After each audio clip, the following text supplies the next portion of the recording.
In a land ruled by a god, there was peace, there was prosperity. But time was unkind. A storm raged over the lands and swallowed it whole. The world was lost to time. Now there is only sand and ash, the old god, long forgotten. But in a desolate place, there remains a mark of the old god, a mark of hope. The world as our heroes knew it is no more. The skies have turned permanently dark with black clouds and storms of ash. Cinders in the air and large swaths of the lands are scorched, and their fauna petrified. Creatures no longer seem to die, and their souls are trapped in between the living and the dead. Regular strange storms and the overflowing presence of the undead make travel dangerous and survival hard. Above all that is a curse that seems to blight these lands, and the origins of both the storms and the curse are still unknown. Welcome, honored guest. I see you have made yourself comfortable. I have the great honor to be the first to welcome you into our world. A world with over 10,000 years of written history, with ancient magic and great mysteries. A world where the moons are two and the gods are plenty. A world with dangers and opportunities, but not always in equal measure. A world of the mind of the Creator, where his children roam and our heroes have to survive, or perhaps even thrive. As we will all follow their journey together, let's have them introduce themselves. Megovanen, Welmet. I am Egerwain Emdir, proud inheritor of the most ancient bloodlines of this land. I believe that within the blood of my kin, the elves, lies the divine spark that birthed the gods. Over the past decades I have pursued these secrets, practicing alchemy and bloodcraft even when that meant exile. I long to return to my tribe that populate the grasslands of Aetherion, and with my findings unlock the true potential of elfenkind. That I've been transported a complete elven lifetime into a grim future is a hindrance, but one I can surely overcome. Braggy is the happy-peppy airhead hippo of the group. As far as Braggy knows, he was born in this world, and thus he sees this as his home. His family told Braggy that they originally came from a place called the Lonely Plains, and that they got pulled into this world thanks to a great war. His fellow hippos wanted to go back home, so they trained to become strong and be safe on their journey back home. However, Braggy did not want to train. He often slacked off and would rather sing songs, make music, or tell stories he heard or made up on the spot. One day, Braggy got sent out to look for food and water, and thus he kept walking and walking until he stumbled and came across the rest of the group. Hi, my name is Moloko. I'm an Arakakra ranger. I remember I was at a party when life as I knew it was hindered by this weird feeling I got. And then I woke up with 3 other strangers in a place that I couldn't recognize. I had to think fast. What to do? Who are these strangers? Why am I here? This land doesn't look kind, but hey, life isn't kind, right? Let's try and make the best of a shitty situation. Oh well, just another notch on my belt of adventures. Let's see where this takes me. Hi, my name is Baron Stoneface. Sorry, was Baron Stoneface. It's Riz. I'm a librarian and was recently just putting some books away in my personal library when I spotted some of my dad's research. I haven't seen him in so long and I dearly miss him. The pendant he gave me has been cold and lifeless for years. I started tearing up a little bit, honestly. I tried to blink away the tears as I grabbed his notes, but as I did, reality started to warp?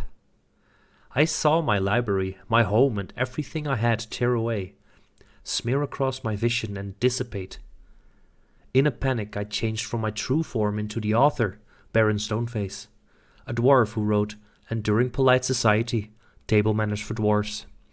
It's a great read, honestly.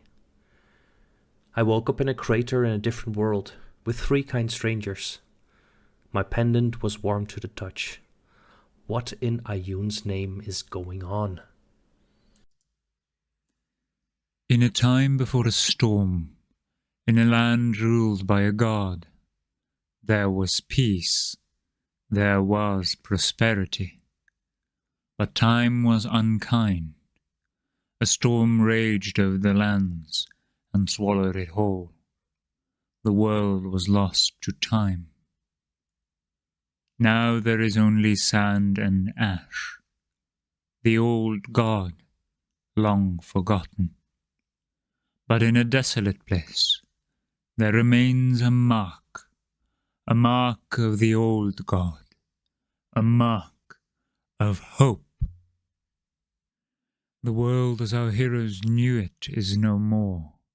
The skies have turned permanently dark with black clouds and storms of ash. Cinders in the air and large swaths of the lands are scorched, and their fauna petrified. Creatures no longer seem to die, and their souls are trapped in between the living and the dead. Regular strange storms and the overflowing presence of the undead make travel dangerous and survival hard. Above all that is a curse that seems to blight these lands, and the origins of both the storms and the curse are still unknown. Welcome, honored guest. I see you have made yourself comfortable. I have the great honor to be the first to welcome you into our world. A world with over 10,000 years of written history, with ancient magic and great mysteries. A world where the moons are 2 and the gods are plenty. A world with dangers and opportunities, but not always in equal measure. A world of the mind of the Creator, where his children roam and our heroes have to survive, or perhaps even thrive. As we will all follow their journey together, let's have them introduce themselves. Megovanen, welmet. I am Eggerwain Emdir, proud inheritor of the most ancient bloodlines of this land. I believe that within the blood of my kin, the elves, lies the divine spark that birthed the gods. Over the past decades, I have pursued these secrets, practicing alchemy and bloodcraft, even when that meant exile. I long to return to my tribe that populate the grasslands of Aetherian, and with my findings unlock the true potential of elfenkind. That I've been transported a complete elven lifetime into a grim future is a hindrance, but one I can surely overcome. Waggy is the happy-peppy airhead hippo of the group.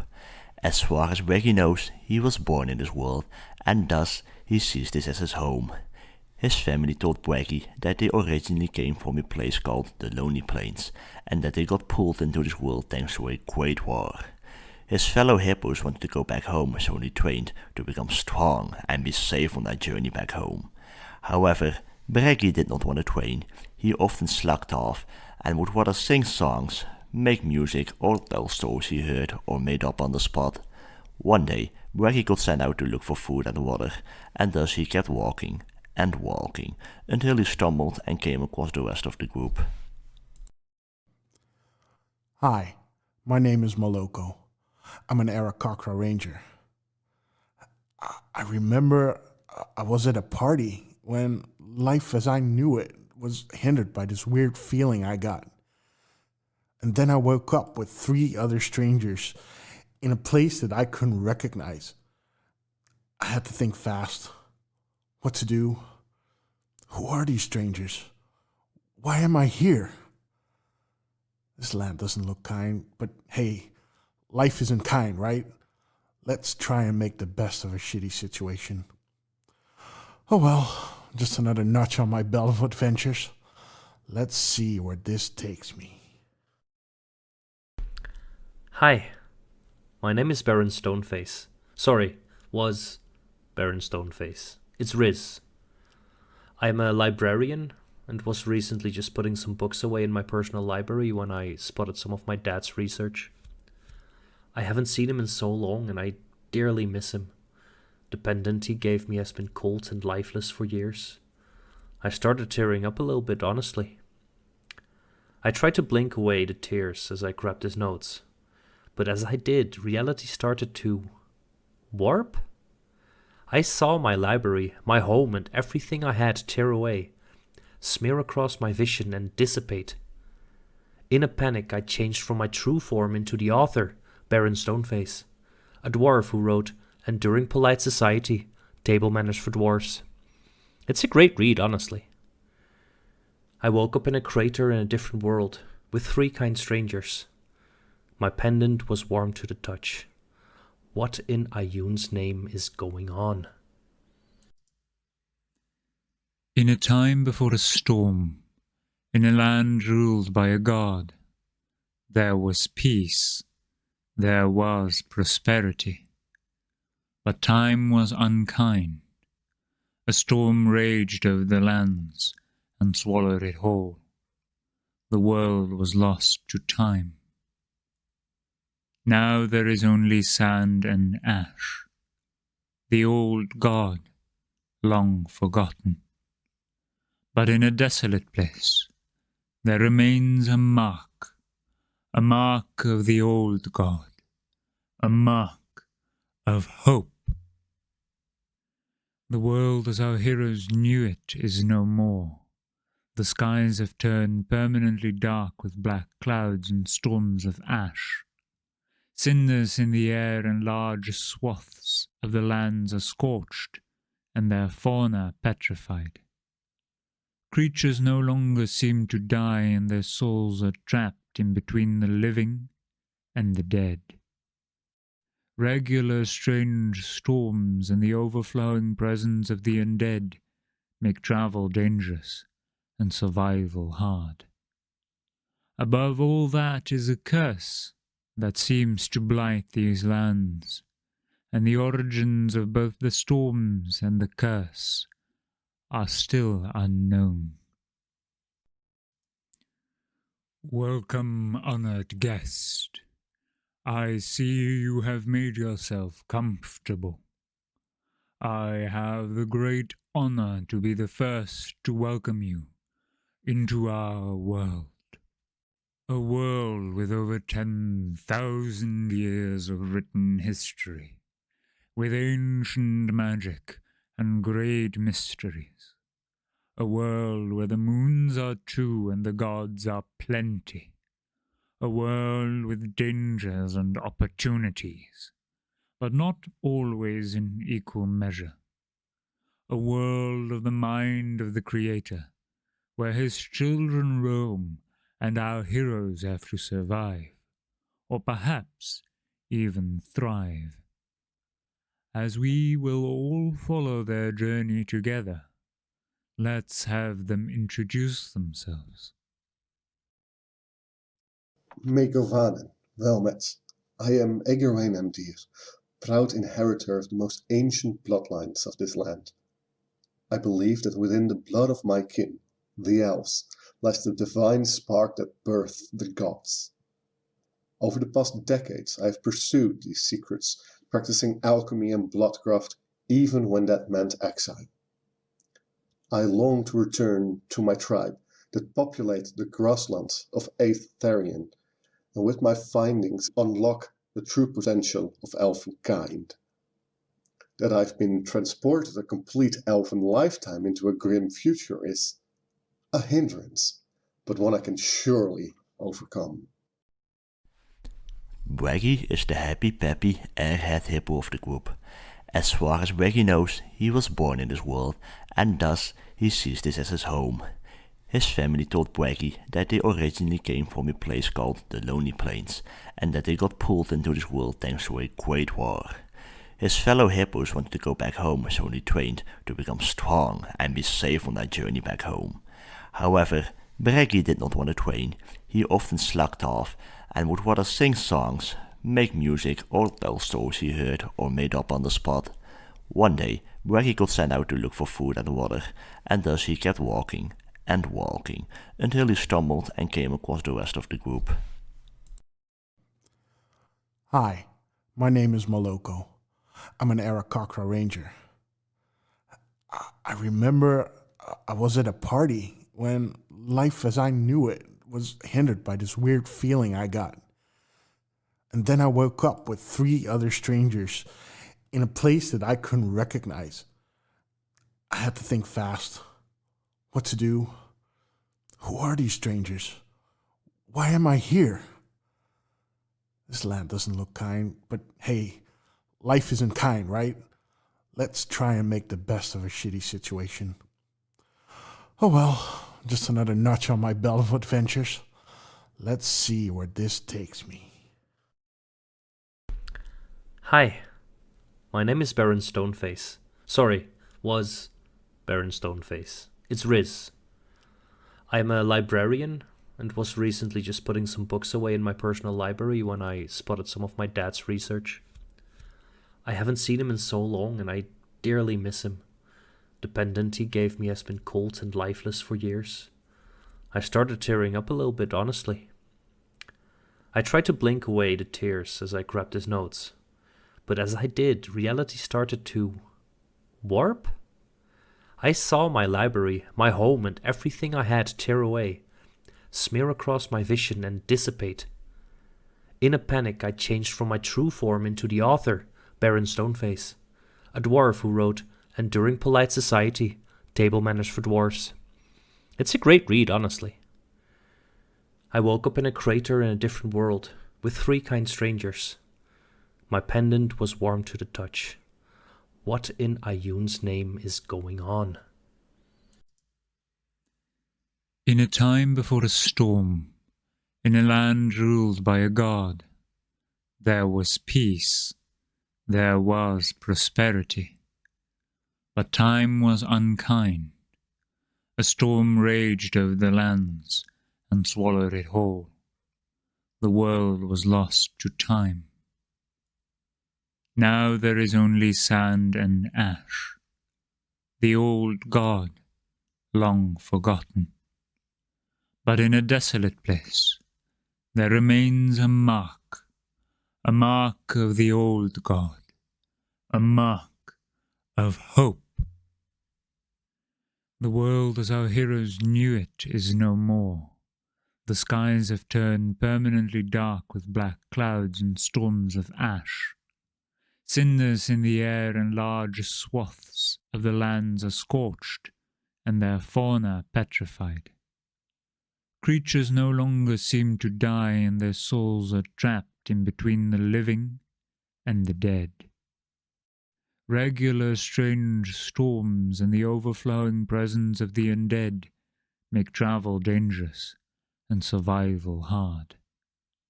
Above all that is a curse that seems to blight these lands, and the origins of both the storms and the curse are still unknown. Welcome, honored guest. I see you have made yourself comfortable. I have the great honor to be the first to welcome you into our world. A world with over 10,000 years of written history, with ancient magic and great mysteries. A world where the moons are two and the gods are plenty. A world with dangers and opportunities, but not always in equal measure. A world of the mind of the Creator, where his children roam and our heroes have to survive, or perhaps even thrive. As we will all follow their journey together, let's have them introduce themselves. Megovaden, Velmet.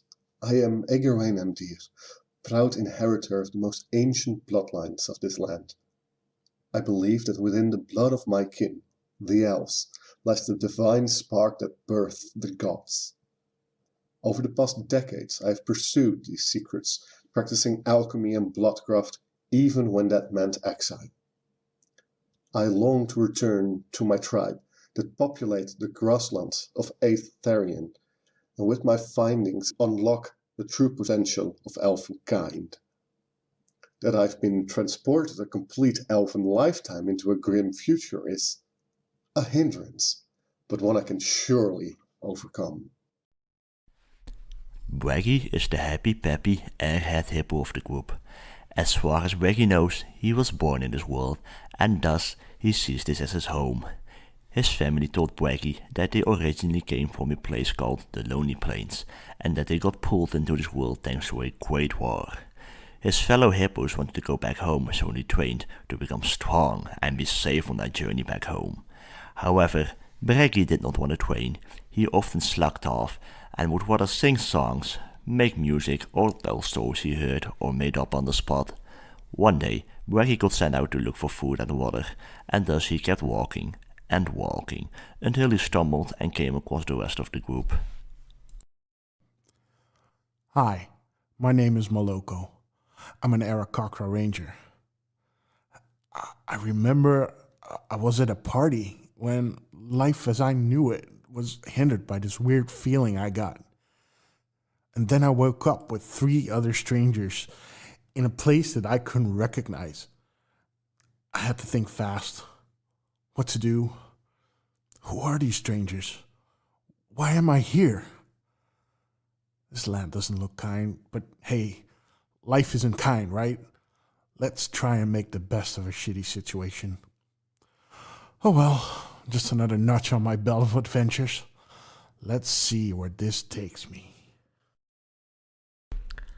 Hi, my name is Baron Stoneface. Sorry, was Baron Stoneface. It's Riz. I am a librarian and was recently just putting some books away in my personal library when I spotted some of my dad's research. I haven't seen him in so long and I dearly miss him. The pendant he gave me has been cold and lifeless for years. I started tearing up a little bit, honestly. I tried to blink away the tears as I grabbed his notes, but as I did, reality started to warp? I saw my library, my home, and everything I had tear away, smear across my vision and dissipate. In a panic, I changed from my true form into the author, Baron Stoneface, a dwarf who wrote Enduring Polite Society, Table Manners for Dwarves. It's a great read, honestly. I woke up in a crater in a different world, with 3 kind strangers. My pendant was warm to the touch. What in Ayun's name is going on? In a time before a storm, in a land ruled by a god, there was peace, there was prosperity. But time was unkind. A storm raged over the lands and swallowed it whole. The world was lost to time. Now there is only sand and ash, the old god, long forgotten. But in a desolate place, there remains a mark of the old god, a mark of hope. The world as our heroes knew it is no more. The skies have turned permanently dark with black clouds and storms of ash. Cinders in the air and large swaths of the lands are scorched, and their fauna petrified. Creatures no longer seem to die, and their souls are trapped in between the living and the dead. Regular strange storms and the overflowing presence of the undead make travel dangerous and survival hard. Above all that is a curse that seems to blight these lands, and the origins of both the storms and the curse are still unknown. Welcome, honored guest. I see you have made yourself comfortable. I have the great Balls. bulls. It is. Hello. Hello. Hello, balls. Welkom. Ik ben vandaag een beetje Wrong trager. language. Oh, Definitely yeah, the hard one. yeah. I am. I'm a little bit Oh, slow no. today. Oh God, they know. No, they know I'm Dutch again. I know. Which is a small no. country. You basically docked yourself. Yeah, I doxed myself. I live. Same. Oh my god. They know I live now. Okay. Yeah. Hello, welcome. I'm a bit slow today, as you might have gathered. I have a bit of the headache, migraines, but it should be fine. If it's not fine, you will know. You will probably know. We will I mean, stop. Yeah. We gotta take care of so- our DM. Yeah, it might be a bit short depending on if yes or no I survive, but that's fine. The last session was a Hello? yet again, as always, many and multiple times did people almost die. Nah. It's kind of what we with- do now, I think. With a very special, practically dead, but then just the DM that forgot that they couldn't actually die to that very specific attack because it was a magical attack. The hippo, Braggy, nearly died if the DM did not remember that that was a magical attack. The hippo would have died. Yep, we were all very sad at that. Yeah. Yeah, that was a gut wrenching moment, which it didn't need to be. You're playing with our feelings. Yeah, exactly. You told me with my emotions, man. You found and fought underneath this cathedral at first a group of giants. They seem to all have the same strange runes carved into either their armor or their own bodies. And they all seem to be somewhat related to the Stormlord. As you went deeper, you found in a cell one of their kind, not carved, not with these runes on them, a magic user who sadly died last round, which I glossed over a bit, but they did actually just die, which also might have saved quite a lot of souls that were about to be absorbed by this ritual. I mean, didn't my pendant just yeet them? Yeah, but your pendant was fighting, and there might have been a lot more souls lost had the ritual not ended then and there. You did absorb, I remember, well over 100 souls. Something like that? A lot. I just wrote down that my pendant ate a lot of souls. Yeah. I didn't put a number. I have it somewhere. I should look it up later, perhaps. Not very important for now. You, after the death of your newfound ally, a sudden the ritual was complete, and a sudden massive beam of red light sprang up from the pool of blood atop of this tower, deep underground.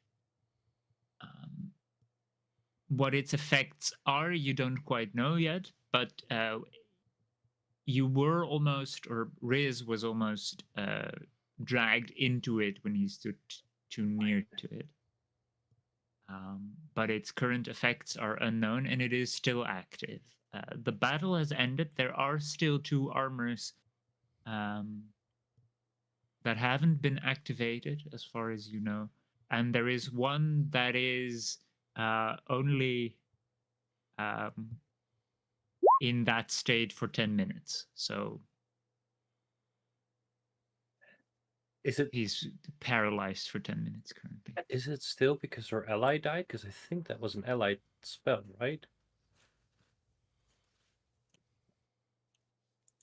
Yeah, but the effect is just a minute. It's not based on a concentration. That's or good. 10 minutes. Sorry.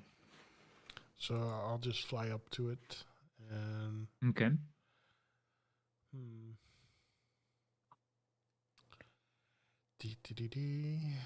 Is there some? I would like to inspect it if I see something that I can either take away or something like that. Or A core or something like a point of origin. Make an investigation check for me. all right. So Natural 20. yeah. Damn, that's a good start. Okay. Yeah. You do not sadly see a core. There doesn't seem to be an origin, but you do clearly see that there is a lot of power within that that pool of blood. There seems to be all of its power is coming from that blood. Maybe you can drain the blood, or you can destroy the pool. I will make a bit of light because I fear you can't see it currently. Light levels. But you should be able to see it because of this beam. Oh, I see it. Okay. In that case, it's fine. There is quite a lot of blood still, and you see that blood is being transformed into this beam of light and is being pulled somewhere, it seems, or Okay. transforming or transferring this somewhere. Is there anything that I would know from my time studying blood with Eggerwain and my own blood powers? Make I would say an Arcana or a History check. And considering, what are the types that you have advantage against again? Fey, Fiend, or Undead. Yeah, then yeah, you may make it with advantage. Oh damn! Let's go. That's gonna be History. That's Okay. a 21 or a that's a 25 total. Okay. This is a blood ritual. Mhm. A very basic. Well, usually a basic blood ritual is to gather power for a distant creature that may be on a different plane. Usually, the ones that use this kind of ritual would be demons and devils. They really like to gain power through blood sacrifice. Mm-hmm. In this case, this one seems to be either strengthened or mostly based on the power of the souls themselves, rather than the blood, because the blood is, as you saw, was gained from the revenant. Okay, so I'm wondering. Yeah. If I use, for instance, let's say entangle to break the cycle or break this pole that I'm currently on, would that do anything? Or maybe spike growth, would that do anything? Or you know what? First, let me try this. I want to create a bonfire in the blood. Okay. Okay. Make an Arcana check for me. All right. That's a natural one. Okay. Duality of Moloko. You start to cast the spell, and you feel that your magic is just being absorbed by this ritual. Okay. It is just stealing whatever you are doing currently. Okay, I quickly stop. Okay. I would like to walk up without getting close to any of the statues. Okay. And end up near it, but I'll stay. Which part is the? I think over here, right? The top of the stairs. Yeah. I don't want to get too close to it, but I want to be able to see it. Moloko. Yeah. I think this thing might be powering a being from another plane. I've read about this. Do you think this is connected to the Shadowfell or the Shadow Plane? I think so, yes. Fuck. How do we break it? Can I use my maul to try to break it? I'll attack it with my maul. Oh, okay. Go for it. You would need to get a little closer for that. I think. Okay. I don't think I your would like. mole has that reach. I would like to get ready to grab him, like from his Okay. clothes from the back as soon as he gets pulled in, without. 21 to hit. First, make the attack. Yeah, you do manage to hit. I assume you don't hit the beam itself, but the pool of blood beneath Yeah, it. yeah. Yeah. Okay. That you can definitely hit. Okay. That definitely hits. It's better, better English. So that's a 12 damage. Okay. You do manage to smash one of the like edges of this what seems like a fountain, but it's just built into the tower, and you see the blood slowly start to seep out. Okay. It is draining now, but I would like you to make a wisdom saving throw. Sure. That's an 8. Okay. You are being pulled closer. Grabbing. Okay. I would like you to make a dexterity check just to see if you can Regular grab him. or safe or just No, for Riz. And it's that's just a dexterity check to try and quickly only grab him. it's only a 9. Okay. Can Breaky help? Can go 2 ways now. Are you also trying to grab on? Yeah, sure, why not? Okay. I would say you see Riz being dragged with Moloko towards the beam, and you try to grab hold of Moloko at that point.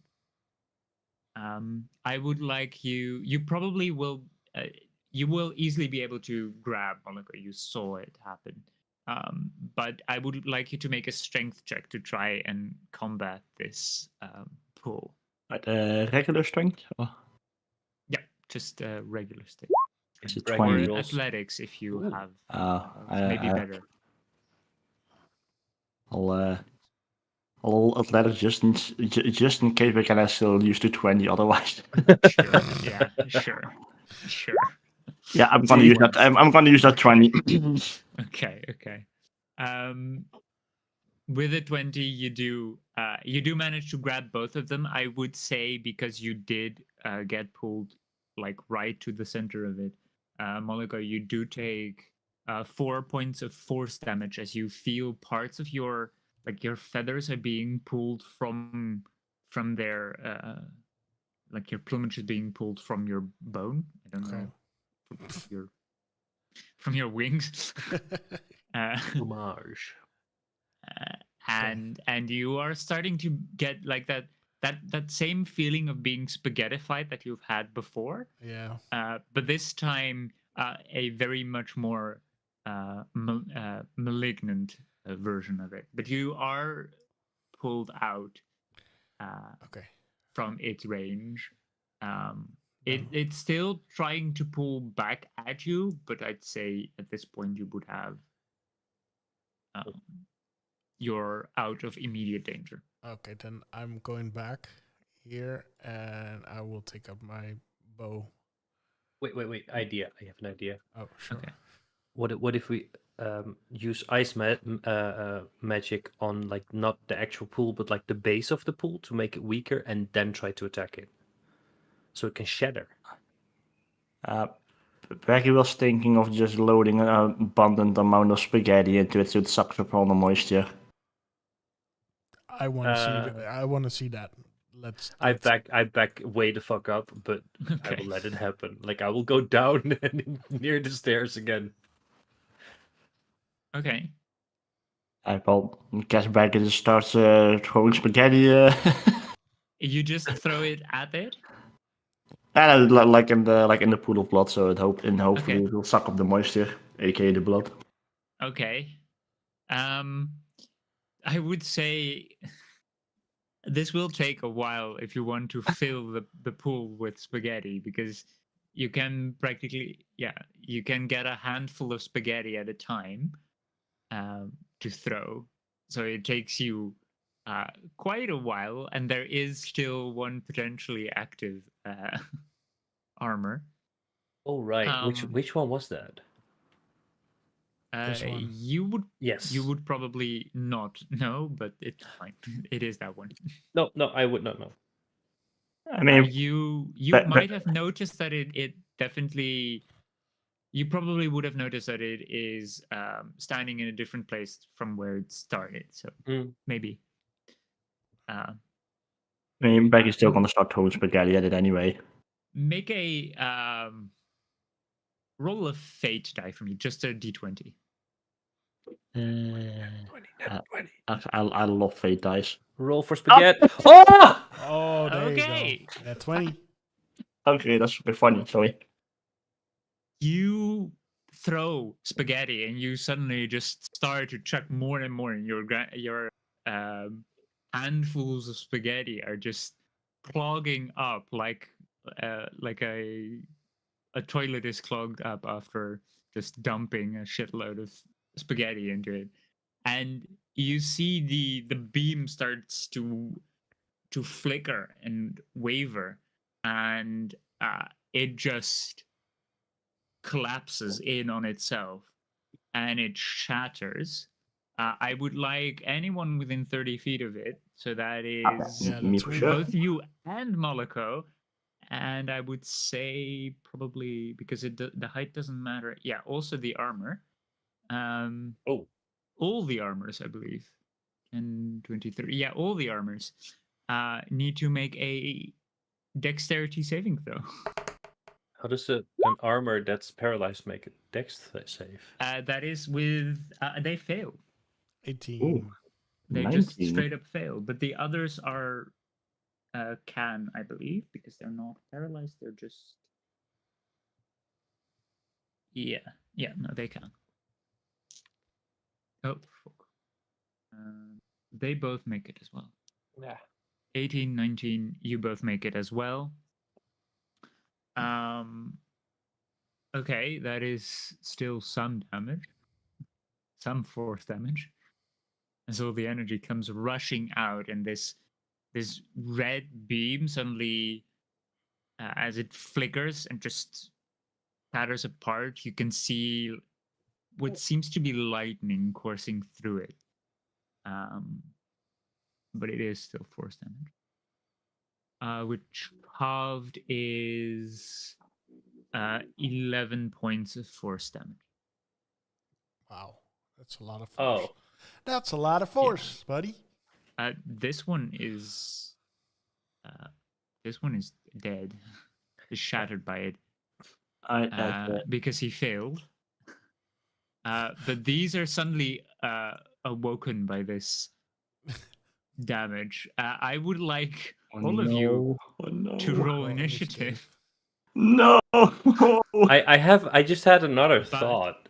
Yeah. This light is definitely now gone. This beam. Um. Yeah. With that being said, would Riz know if a blood ritual could be used to anchor an actual god to a place like this, like the Stormlord, who is just a normal, actual good god? Did we just break his chain to this place? You're not sure. It should be possible. Like blood rituals can do a lot of things. Usually, the way that this is set up seems very much like Demon or devil? well, yeah, and it is definitely to empower something else. Okay, good. So it is draining power from someone or something or somewhere and delivering that to something, someone, or somewhere. That okay, good. Okay, so Braggy, you're up first. Guys, I think it worked, but also think I made some other things work. Fuck. And Becky, as one of his action, is gonna cast a healing word on himself. Okay. That is 8 healing. Betty still is not liking the fight, but oh well. How tall were these fuckers again? They're about the same size as the giants, so between 9 and 11 foot. Ah, And- okay. And how high up would these stairs be? They're about 9 and 11 foot. Between, yeah, like Oh, so you about can 10 get foot. you can get about face to face with them.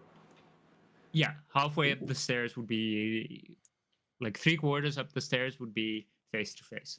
Got it. Thank you. Right, well, can do Bergie still looks relatively rough from, his previous escapades of slightly turning into a god and slightly dying. Let me see how long are the stairs. The healing word is a bonus action. You do have an action and you can. Oh yeah, I'm fucking booking it, maar quickly.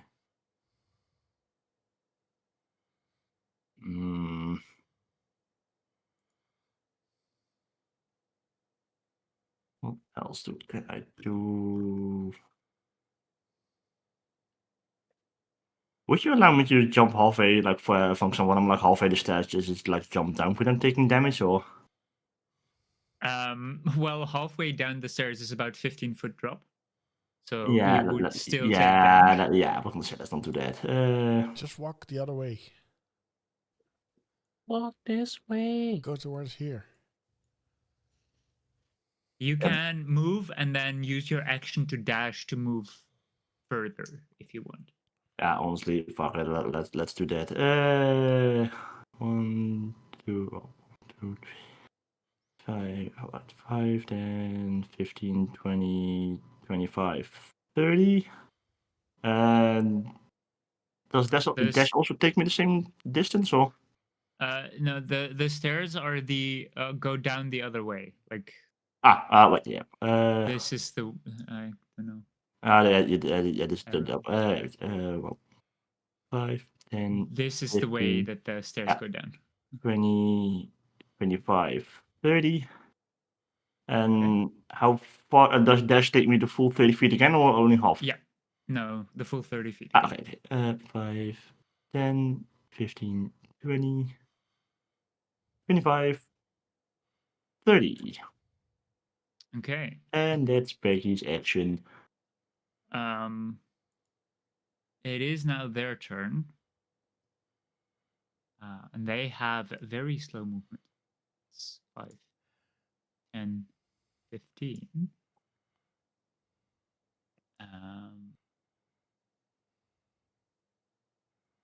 You are probably closest. 5, 15. They do have 10-foot range, so you're just in range. Yay. And Moloko, you would be 30 feet up in the air, so you're just out of range. Yeah, I know. Sorry. Let's see. That It's is one attack. Yeah, I against you. know for me. That is a natural 2, so that will definitely miss, even with the +9. You scared me for a second. That's a natural 2. Yeah. So that missed. That was their turn. They're very slow. They haven't been well maintained, and they look pretty old and rusted. Then Moloko, it's your turn. I would say because he can't reach you, actually, he would just try the to get in closer. With another 50 feet. Yes. Yes. Get closer. Yes. Because I'm gonna cast Spike Growth. Okay. Ooh. Is that new? Okay. Yeah, it is. Nice. A new class, Druid. So Yeah. new spells. Oh, you went for Druid multiclass. That's so cool. Yep. So where do you want the center to be? It's a 20-foot. Square. I don't want Riz inside of it, and everything they do is movement. So they don't have. They already have less movement. So difficult terrain. Yeah. So everything that's just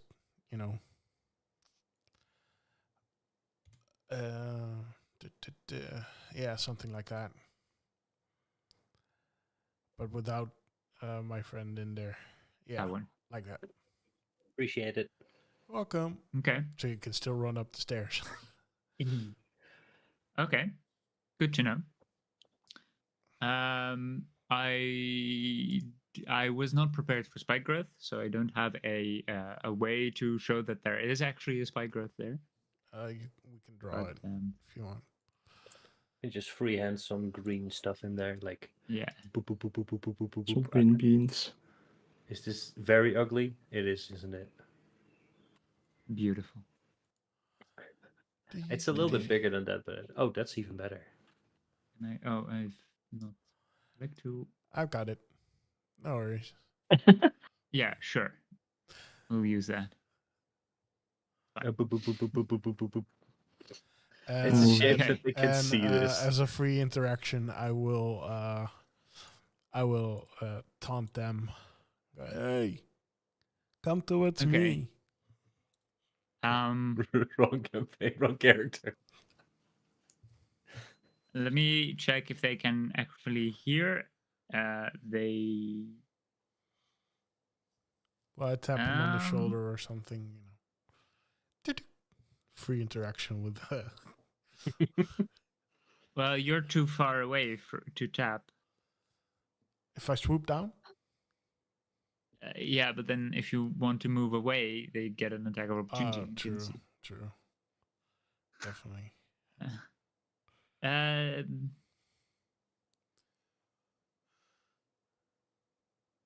So what does the Okay. spike growth look like? The one was unconscious, but Is it just they're literally plants? No, it's just like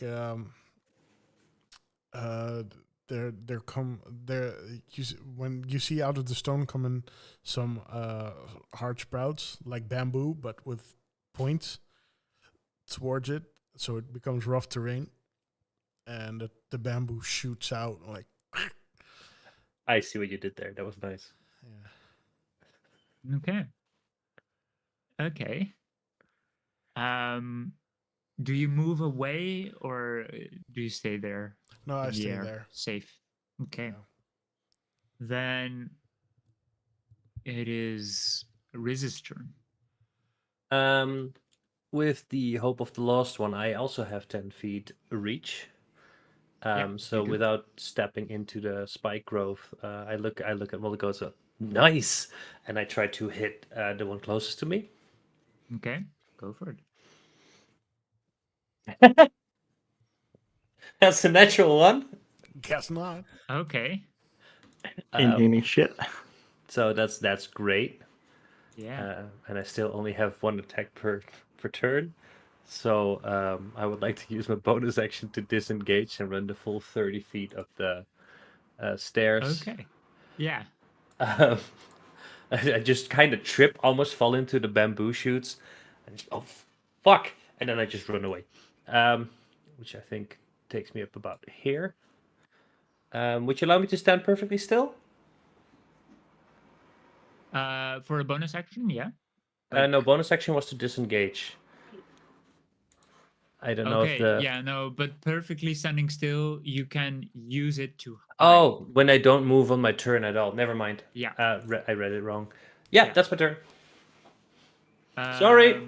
Okay. Then. Then Braggy, it's your turn again. Yeah, back is gonna repeat it. You know, he's basically running on all fours at this point. So 5, 10, 15, 20, 25, 30. And he's gonna once again dash. 5, Okay. 10, 15, 25, 30. Okay. And that's it, because he's running. He's booking for it. He's done with this shit. Okay. You do see at the top of this stair a doorway. There is no door in it, but there is a doorway, and there is a dark corridor beyond it. You have not yet. Nothing has come out of there, and nobody has gone in, so you don't know what's beyond there. Oh, so there's no more fire raging? No, there is not. That is correct. There was light. You're not sure if it was flame exactly, but there was quite bright light. But there is no light anymore. Last time I threw the flask over there, so it was on fire. Did you? Yeah. I do remember Flash being thrown. Otherwise, But we did you couldn't have throw it killed. there? Yeah. Otherwise, we couldn't have killed the dude. Oh yeah, the detail was running away. Yeah. No, then there. Then I forgot to put flame there. I can remember that indeed. That I did forget the flame. Yeah. No, then there is definitely fire in the way. Be on it. It is a 20 foot, so like this. There is a flaming mess up here. Yeah. Okay. Shoulda, woulda, coulda, riz. What? I forgot to put that there. Yeah, no, that's my mistake. Then it is their turn. They still can't reach the bird, so that is 5. That's the first 5. You can roll 2d4. Yes. That's 4. Okay, they take 4 damage. Then it's their second 5. Yep. That's 5. Okay, so it's 9 total. And then their third 5 to get out of it. But it's rough terrain, and they already had like 15 moved. Oh, that's true. That's true. Yeah, and it's rounded down. That's true. Sorry. Well, I wished for it's them. 7.5, so that I would round that up. Yeah, no, they can make 2 steps. That's fine. This one is going to make 1 step. It is going to dash. This one as well is going to dash because that is still easy. So that is 5 for that one, and then another one for the other one. All right. Another one. Another one. Sorry. Okay.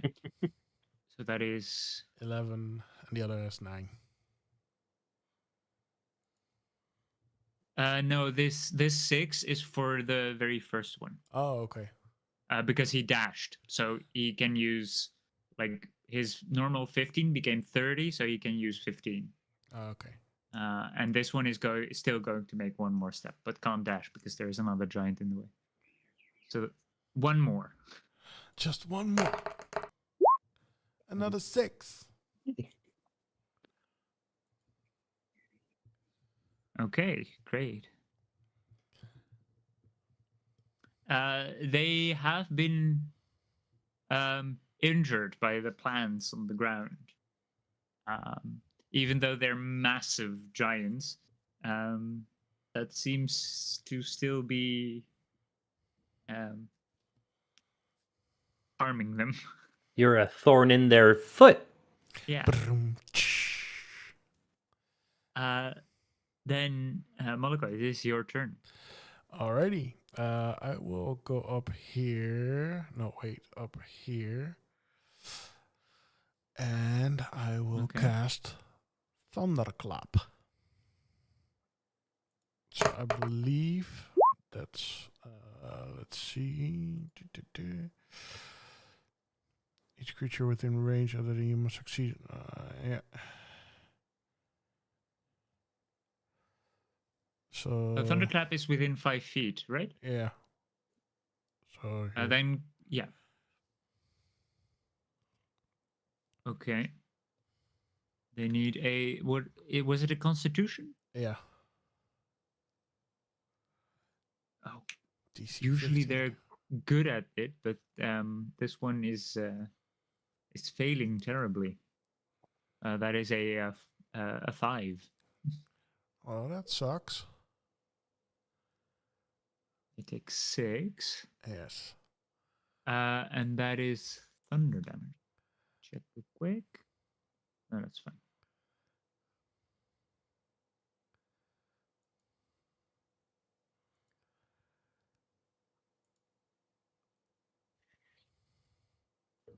I forgot they technically have 2 melee attacks, but let's just forget that.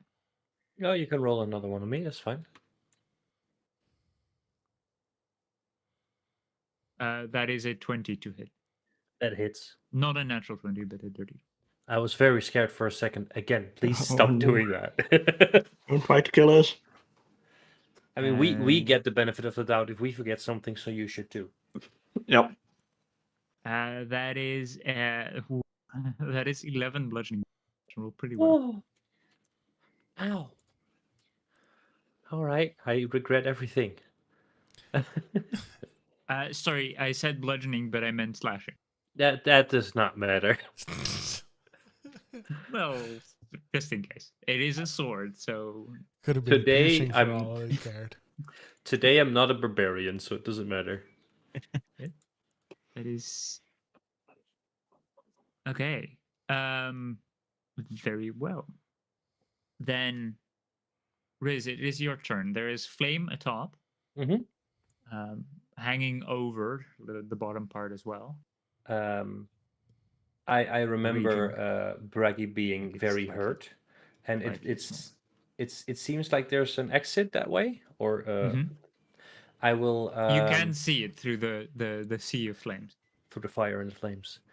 I would like to cast Ray of Frost on the fire, specifically more on Braggy's side to see if I can help him get through. Okay, make an Arcana check for me. Okay. That's not great. That's a 10. Okay, I would say it did grow slightly smaller, and there is a way for Braggy to pass now, but it has concentrated pretty much all of the flame on your side. So Okay. Your side is now much more concentrated. But I'm still standing fairly safely right where I'm now, Yeah, right? yeah. Okay.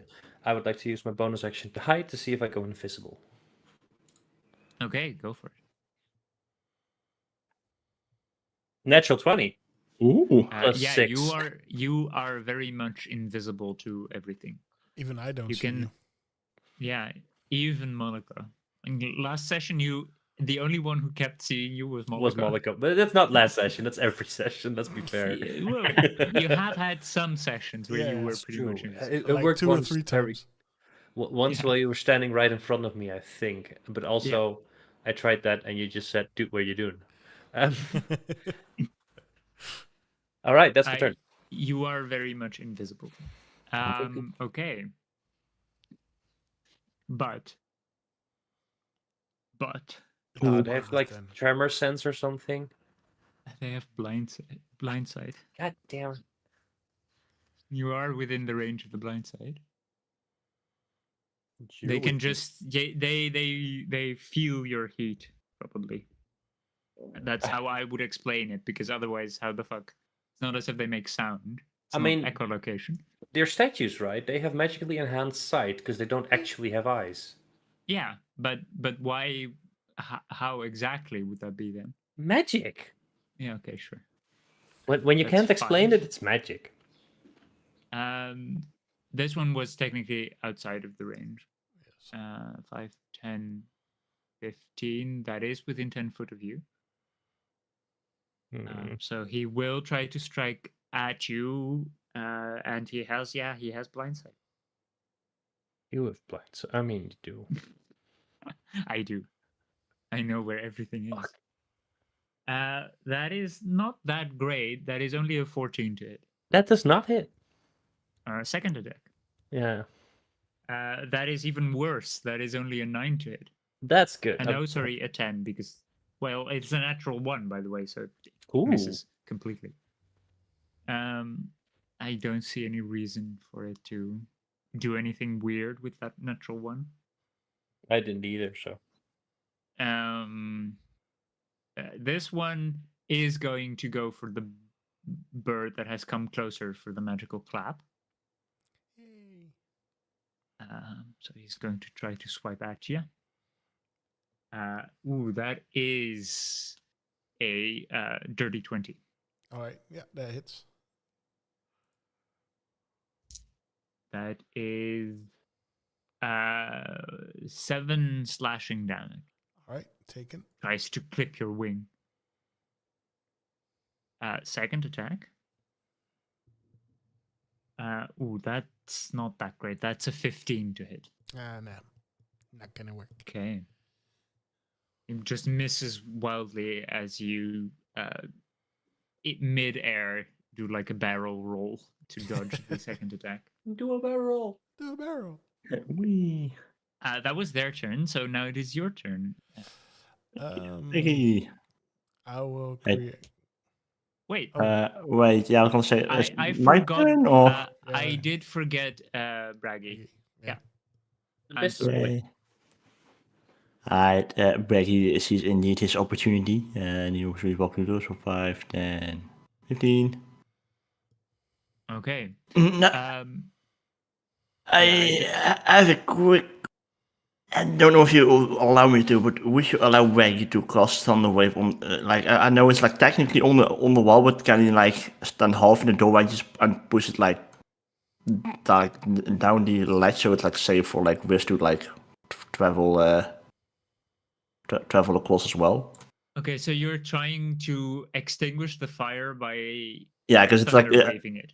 technically I don't extinguish it, but like on the successful save push on the unsuccessful save, Jesus, for enemies it pushes them 10 feet away. Yeah. I was like, Yeah.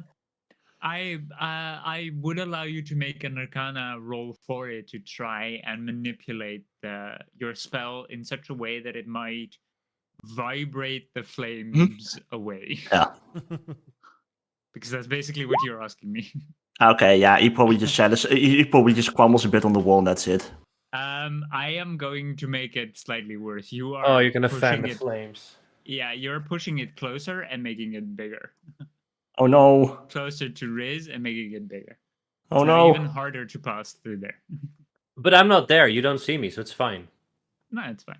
Yeah, okay, Braggy indeed probably is like, oh well, I don't see him anyway, he's probably already across, so then he's gonna like use his remaining movement to stand a bit in the hallway. Yeah, it's remaining, so... I will not do a map switch yet, but... let's say I'm like 10 foot into the like hallway there. Okay, it's good. So yeah, then we had the giants technically, and then Moloko, you are. I'm going to disengage, and I'm going to fly over here. Okay. And that'll be the end of my turn. At a height that they could potentially reach you Yeah. to bait them? Okay. Yeah. They are not smart, so that is probably a very good idea. It's not that they're not smart, it's that Monaco is a masturbator. Master debater. Oh, no. Yeah. No, he's really good at baiting. Masturbator, yeah. At least he doesn't smell. You don't know that. Okay, Riz, it's your turn. Sorry. You are invisible to everyone, so Well, any attacks would be with advantage. no, because this dude sees me, right? Yeah, So it's not with advantage. not against them. So who Against all others. like my allies? Thank you. Yeah. Oh god, what am I gonna do? But technically, you're also not visible to them. They just have a different sense to see you. Okay. Yeah. It does not give you advantage, but you are technically invisible to them. To their eyes, at least. Okay, so I'm not gonna be able to go through the flames. And I'm in combat with that guy. So I think I only have one option, and that's to try and make him not be anymore. Yeah. So what I'm gonna do is By the way, I got hit, so I need to make a constitution. Yeah, right. And It's good. I made it. Yeah. Good thinking. I forgot. Yeah. do I have anything else? I could try one thing. Did we see did we get a good look at the guy in the office before, the giant in the office? You did? Kevin? Kevin? Was his name actually Kevin? No. It was the He's point. Kevin now. There was Philip. That was the small friend that No, seemed no. to be unarmed. I'm asking because I'm thinking about changing into what Riz might think is their leader. Yeah. Okay. Yeah, you did get a good look at him, though he was armored in a particular way, and I don't think you can recreate armors. I cannot recreate armor, but so you don't know if you can accurately represent his body. I can also only become 1 foot taller. So yeah. And he was tall. He was like a 12-foot tall. It was tall compared to all the others. I'd be 7 foot. That's not gonna work. Fuck it. Ray of Frost. Okay, you are within melee range of it, right? I am. Because it's within 10 foot of you. That's true. Just because maybe, I don't know. To be maybe taking the dodge action or laying on the floor, just laying on the floor would give them advantage. Ah, yeah, that's true. Dodge action. Yeah. Jump into the air. The opposite of laying on the floor. Wait, a dodge action, is that a thing? Yeah, you can take the dodge action. So that gives him disadvantage on his next attack on you. On all attack rolls against you. Oh, that's actually great. Yeah, you know what? I'm gonna take the dodge action. Congratulations, you are now in the wonderful world of dodge actions. Dodge! I don't know if you've ever seen Team 4-Star, but yeah, I'll take the dodge action, and I think that's gonna be it. Sorry, that took way longer than it should have. That's fine. We learn something new every day. That's fine. Yeah. I mean, I did know, and I did think you'd know, but no, I've actually never taken a dodge action before. Yeah, it's a shade. Yeah, I'll dodge. Okay. And I think I'll even get a little bit closer because the fires are starting to become even bigger. Okay. Then Braggy, it is your turn. You are 10 foot into this. Yeah, to make it a bit easier so you don't have the hassle of switching between two maps, I'll probably just wait in the doorway and that's my action. Okay. Okay, then it is their turn. You do have the dodge action now, so it will be with disadvantage to attack you. Which is still a 19. That hits. Let me ask, what is their minimum damage? 4. Okay. Okay. Because they're not strong. They don't have a lot of muscle, as they are just armors. I'm just saying I might not die. Their bonus is pretty low for their attack. It's just that their sword is so fucking giant. Yeah. So their maximum roll is pretty high. I rolled not that great, but it is not a 4. It is a 6. Ooh. He has a second attack. I'm on 1 Okay. HP. Okay. Oh Um, 8 no. Ball lied to us. No, 8 Ball might be telling the truth. Oh. no, Abel definitely lied. That is a 21 to hit. That weirdly misses. Let's see. I don't think they can go past your new maximum since you're Highly doubt that.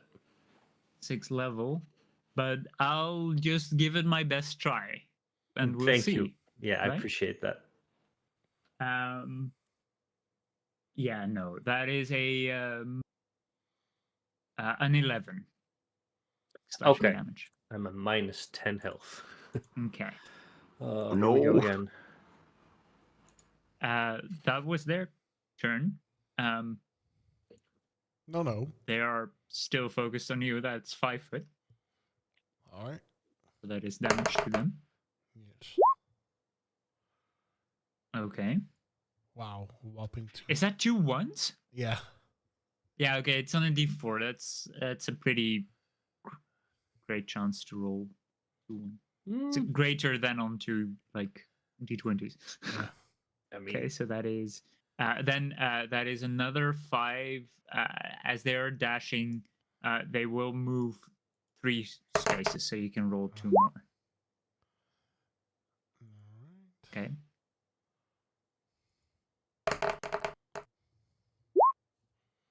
Jesus. Ooh, that is pretty bad. 2 2s and Yeah. a 4. Okay, so that is 8 damage in total extra. They're looking pretty bad. These don't have a lot of. They're just sort of extra guards. They don't have a lot of HP probably, as they're just animated. But this one is looking bad, and it can't even get close to you. I would say, no. I would say you are like 5 feet above them, so that you're just out of that 10-foot range. Yeah. Because you knew that they could move up to 15 feet. Yes. Okay. Then it is your turn, Moloko. I'll move just a bit further, so just to bait him. And I Okay. will shoot this one with an arrow. Okay. Wow, nat 1. There you go. That misses. I'm uh, already dead. Yeah, I'm gonna shoot him anyway again. Oh, nat Yeah. 20. That's better. Again? Yeah. Okay. That's the same thing. I would for the natural one. Riz, I would like you to make a fate roll.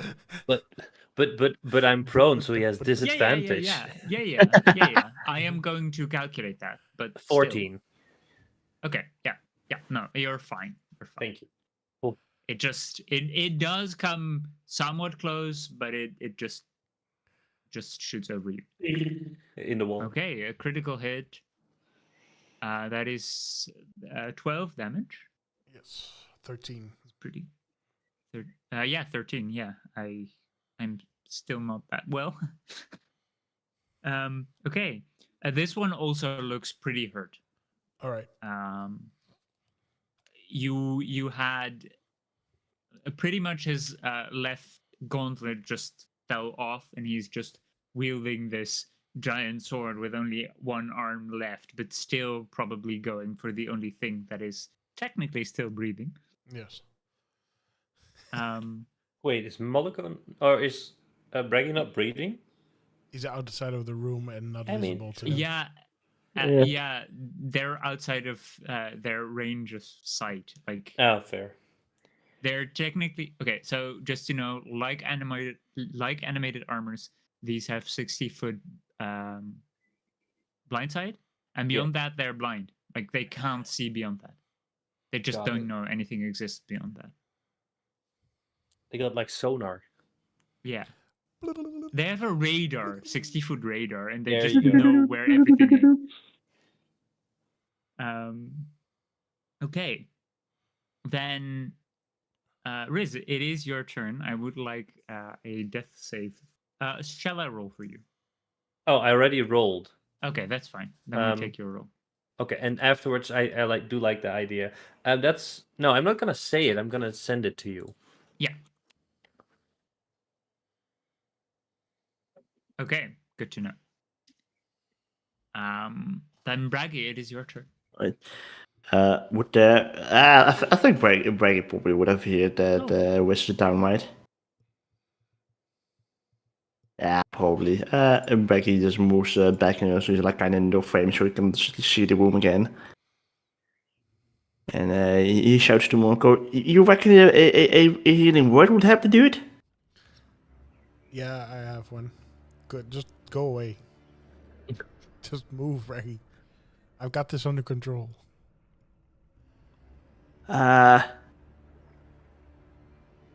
Okay. I'll see you later.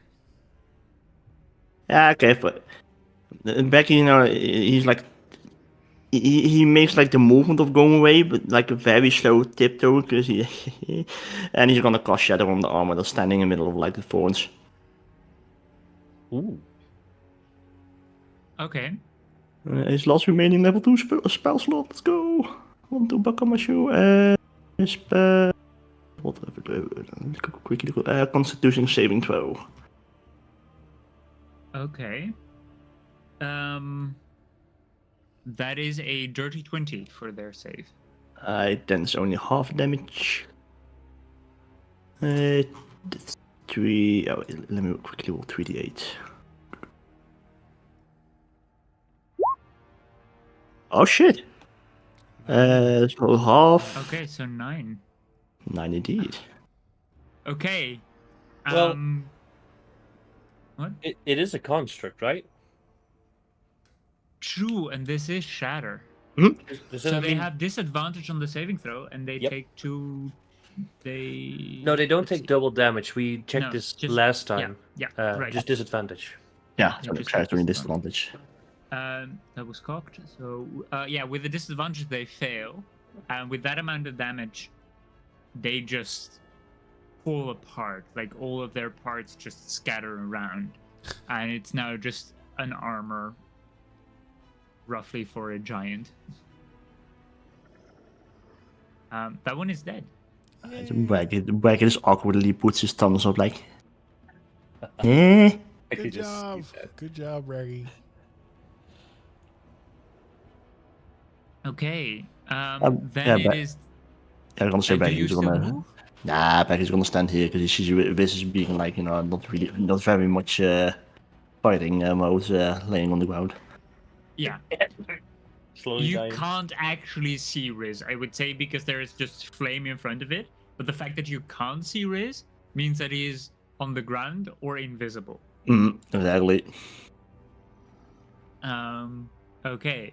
Then it is the giant's turn, and you are breathing, Riz. That is something that it would know. Oh no. Oh. And you are prone. No, no. Oh. So it does have advantage against you. Wait, is it? If it hits, isn't it an auto crit? Or Yes, it is, and that means 2 fails. Just don't hit.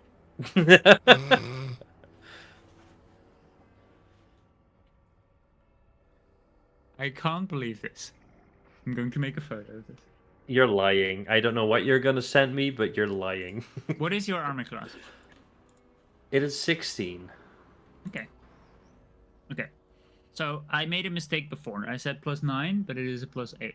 But I don't think it would have mattered anyway, because when I said the only hits I did make was when it was natural or a dirty 20, so that would have been dirty 19s. Yeah, that or 21 or something like that. Yeah. But I rolled this. I just put them together. That is a natural 1 and a 7 on an advantage. So that's a 15. So that's a 15, which misses you. It does. That is the first attack, though. Yeah. We have faith. Is this the first time I am going to actually Kill a PC. kill I a think. PC? I think you might. This might be it. Where is it? Okay. Let's go. Oh, glad the music is up for this. Just saying, Braggy. Cutting word. I don't know if Braggy has enough. He can't even see me, so. And on the side, don't. But you can definitely see the giant. And the I giant. can. Oh, I stabbing can. down. I thought because I couldn't see Riz, I couldn't see the giant either. No, Riz is just prone on the ground, which is very difficult to see over the fire. But the giant is a massive giant. Oh, then I'm cutting worse the shit out of that giant. Okay. If he rolls something that hits, of course. Yeah, exactly. I will say now, this definitely hits. Oh, yeah, I won't say by how much. I'm cutting wording the shit out of that. Let me quickly read cutting words because I kind of forgot what it does again. You can use your reaction to expand one of your body situation, blah blah blah. That's a D8. Yeah. Still. Yes. That's not a spell slot? And I want a body inspiration.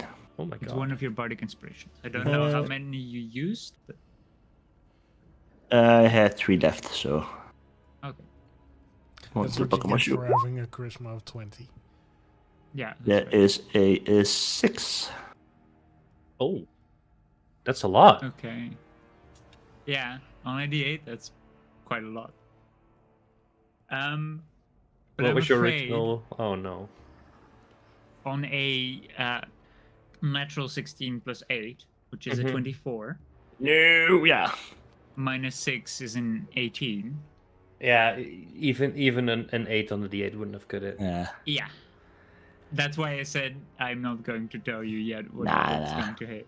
Mm-mm. I am afraid this is at the start of a session. This is bad. But I would say you are hit. You fail. 2 saving throws. What was your first saving throw? We can guess. I rolled an 8 on my first save. No. So you suddenly feel another sword plunge into your body, like straight through your ribs. What are your last words? As you suddenly briefly awake again from this intense pain. I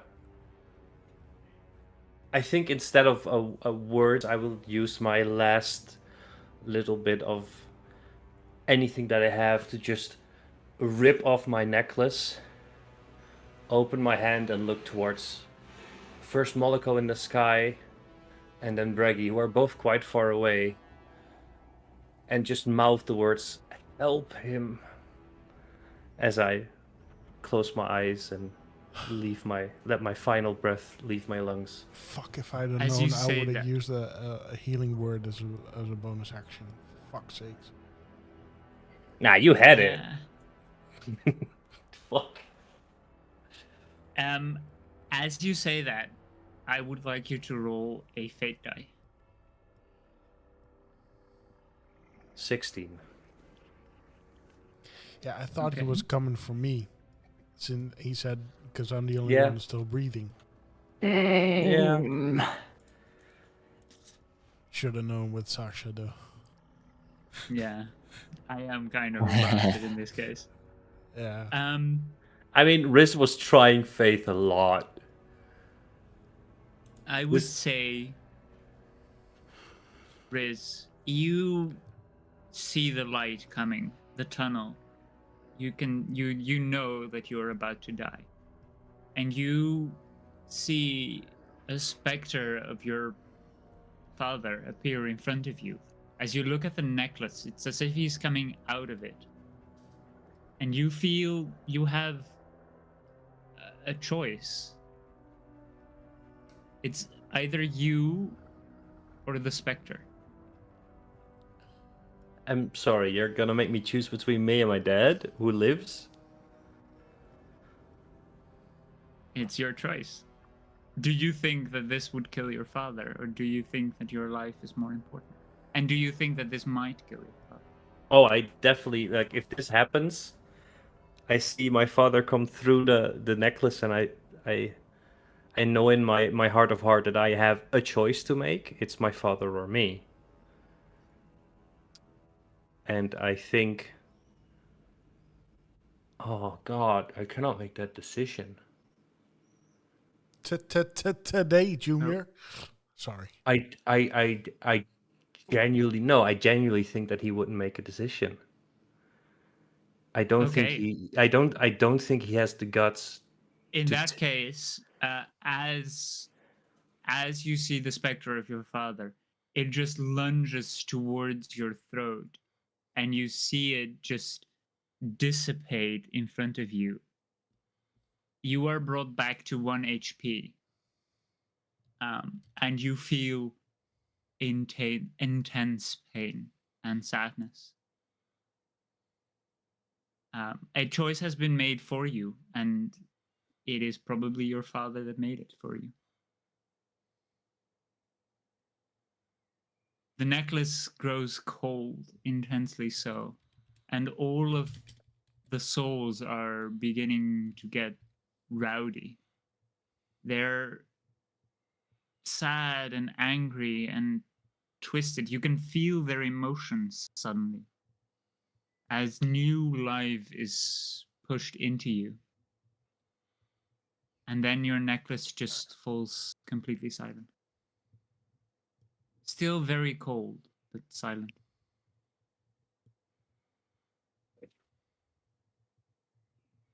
You are no longer unconscious. You are at 1 HP. And you're not entirely sure what your father did to you currently. You feel horrible,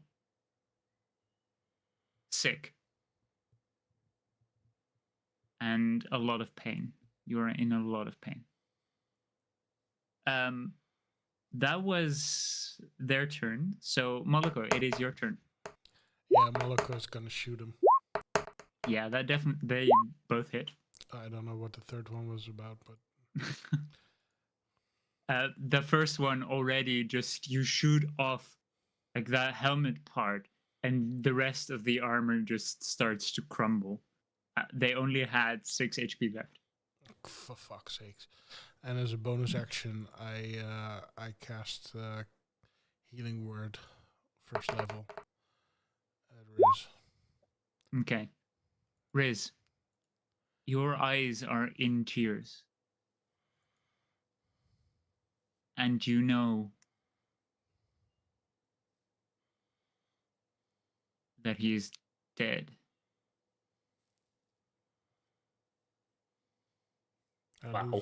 I lose concentration on my spell, though. Yeah. Riz throws up.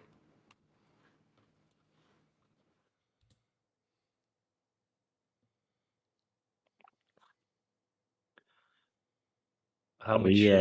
How much heal was that? 7? 7, yeah. Are we out of combat now, or? Yeah, you are out of combat now.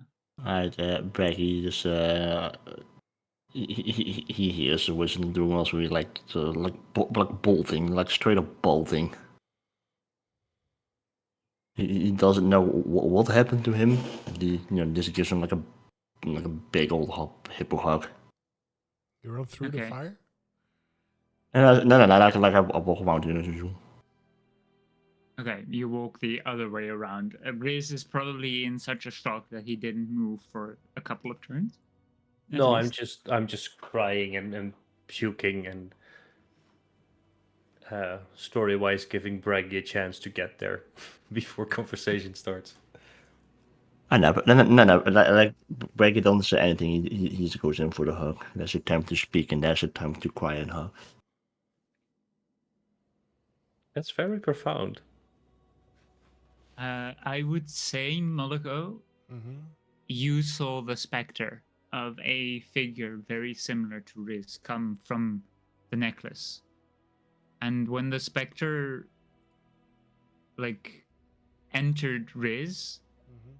the necklace seemed to become inert. Like dull. Yeah. Yeah.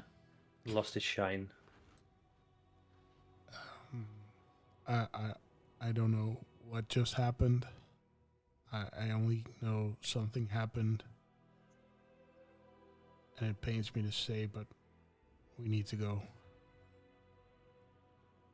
Riz silently stands up, clutching the pendant in one hand and the sword in the other, the glaive, and just silently follows. A quick outspoken question. How tall is Wiz? Like how many feet? Right now, Yeah, like normal Wiz form. normal Riz form is I did write it down. I think he's like 5. Oh no, he's. Wait, I wrote down two heights. Fuck. And I don't would remember say why. after this lasts only 1 minute, so that should be dealt with. What is 1 minute? The fire, the okay. flames. Riz is currently 6'1", which is his normal height. Okay, yeah, never mind. Baggy wanted to offer a piggyback, but yeah, it's a bit tall. Can I loot the corpse that was here? Or is it burned to a crisp? I guess it's burned to a crisp. It's pretty much burned to a crisp, and whatever coins it might have had are just molded together. So you would have a clump of silver and a clump of gold. All right. I'll take that. But the rest is just the leather that it once wore as an armor is probably just melted into its body. And the rest, it just had a very basic mole that does seem to have that slight shine of magical influence, but even that seems to be burned off slightly. Clump of silver and clump of gold. All right. Yeah, then we get out of here. Okay, you pass through and you come into a small open area, and as you step nearer, Malika, you notice that there is it is engraved in blue, probably chalk or something, something like that, and it is a magic circle, most likely a form of teleportation, and it was probably used to get the items between here and somewhere else. You don't know where this goes? No. But it is definitely a different place. You do hear behind you a lot of rumbling. This place is volatile. That beam of light has done something to the support, and it might give in at any point. Okay. Do we go back and get Philip, aka Kevin? I ask Riz and I ask Braggy. Becky is not gonna lie. Fuck Philip. He's with the Garwin, he's fine. Exactly. We're getting the hell out of here. I think it's safer to go in. We need to go. I'm done with this bullshit place. It can all rot in hell. All right, there we go. Okay, you rush towards the portal, and as the first of you steps onto it, it starts to hum, and the lights begin to slowly form, and you feel the shaking of the ground as this place is about to collapse, and then you just let yourself be transported wherever this goes. And suddenly, in a flash, you're pulled apart and dragged somewhere. I would say probably only Moloko notices, because this kind of thing, you notice the tiny details. You are very perceptive. Mm-hmm. You're being pulled somewhere not that far, but it is somewhat westward. Okay. And suddenly you land, and you land in, let's see if this actually works. What is this again? Do this one. You should be able to see. Maybe. Yeah. Oh, no, black. I see the room. I see the on the room. bottom. Yeah, bottom. Okay. Alright. It took a while. Inside a relatively small room with a similar kind of blue circles and sigils beneath, and you appeared. It seems silent, but Moloko is the first one to hear faint. It sounds like chanting in the room to this side. I don't know if you can. Yeah, see so my I'm ping? ping. Yeah. The north. Yeah, the north. Oh, man. There is definitely some kind of presence there, but for the rest, it seems pretty silent. And your landing was a bit rough. You've never been transported like this before, only through time. But it doesn't seem like you've made a lot of noise. Okay. So if we go to the north, there is some chanting, and I don't think we'll survive. We need to get out of here fast. Okay, but I really do need an extended nap though, not gonna lie. Be very quiet. Okay. I'm gonna listen to this door. Okay. Make a perception check. 26. Okay. You do not notice any like movement or like what could be life, but you do feel a faint breeze coming through the crack on the doors there. There's definitely fresh air in that direction. Then I open the door. Okay, you open the door. There is a corridor, and it seems at the end of the corridor, so like at the bottom, there are stairs upwards. You don't know where they lead, but this seems to be an exit. And maybe you are either underground or on a bottom floor somewhere. You don't quite know where you are. I don't give a fuck. We're going out. I'm getting out of here. Okay.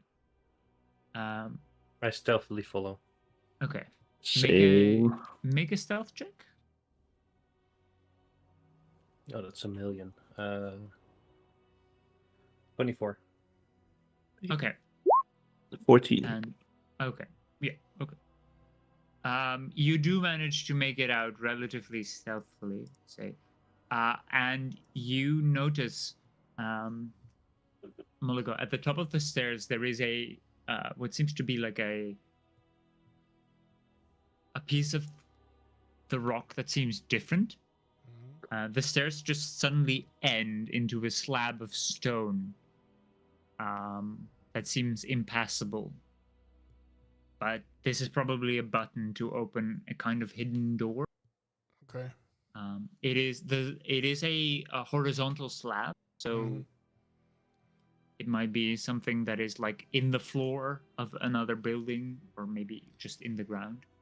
I just want to find a button and press it. Okay.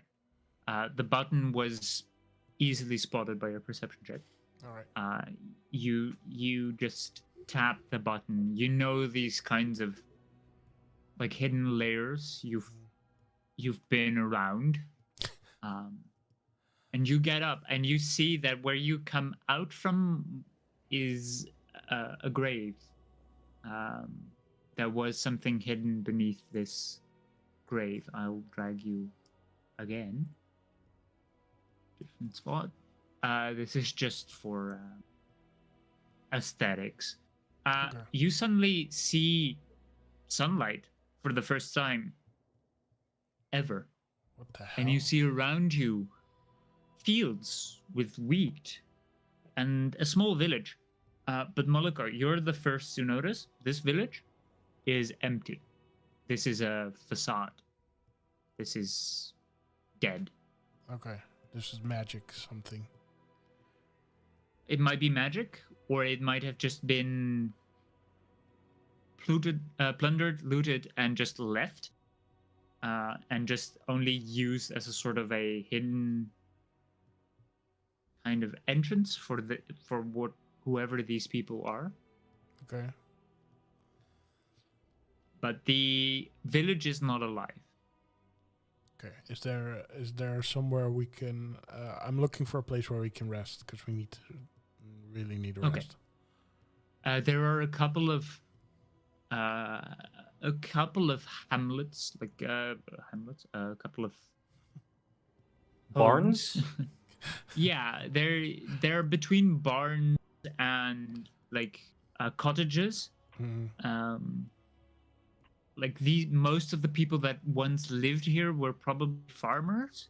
Yeah. And it seems to be quite well kept, even though there is nobody living here currently. So either it has been like destroyed recently, or like the people have left recently, or the people that are currently using it as a front are maintaining the village in some way. Okay. Question. Yeah. Before Riz moves on from the grave, I would like to turn around and see if he can tell whose grave he just crawled out from. Okay. Make an investigation check for me.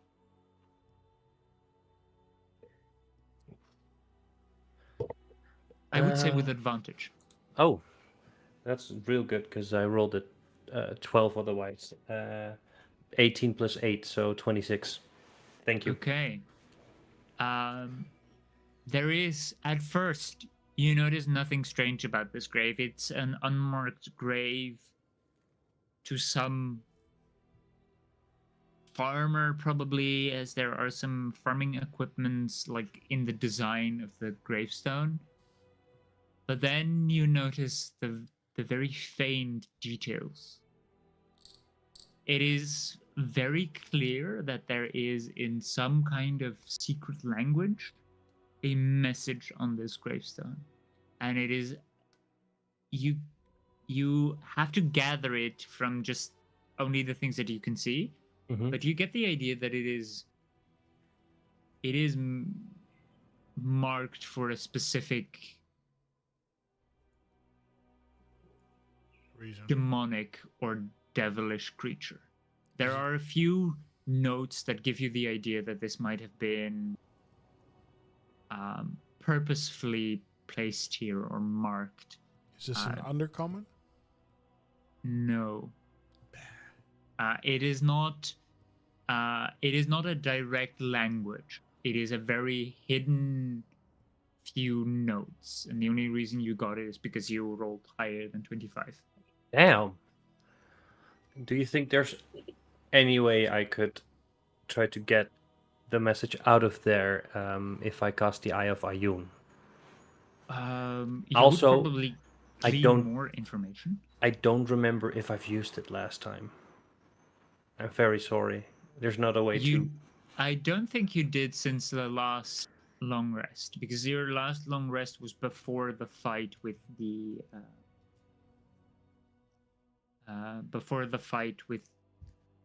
the leader of the giants. I will cast the Eye of Ayun in that case and try to glean more from the demonic runes or whatever it is. Okay.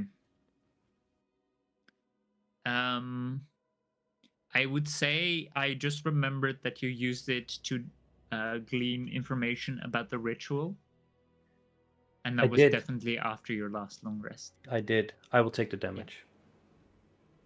You don't have to. It's my fault for not remembering it.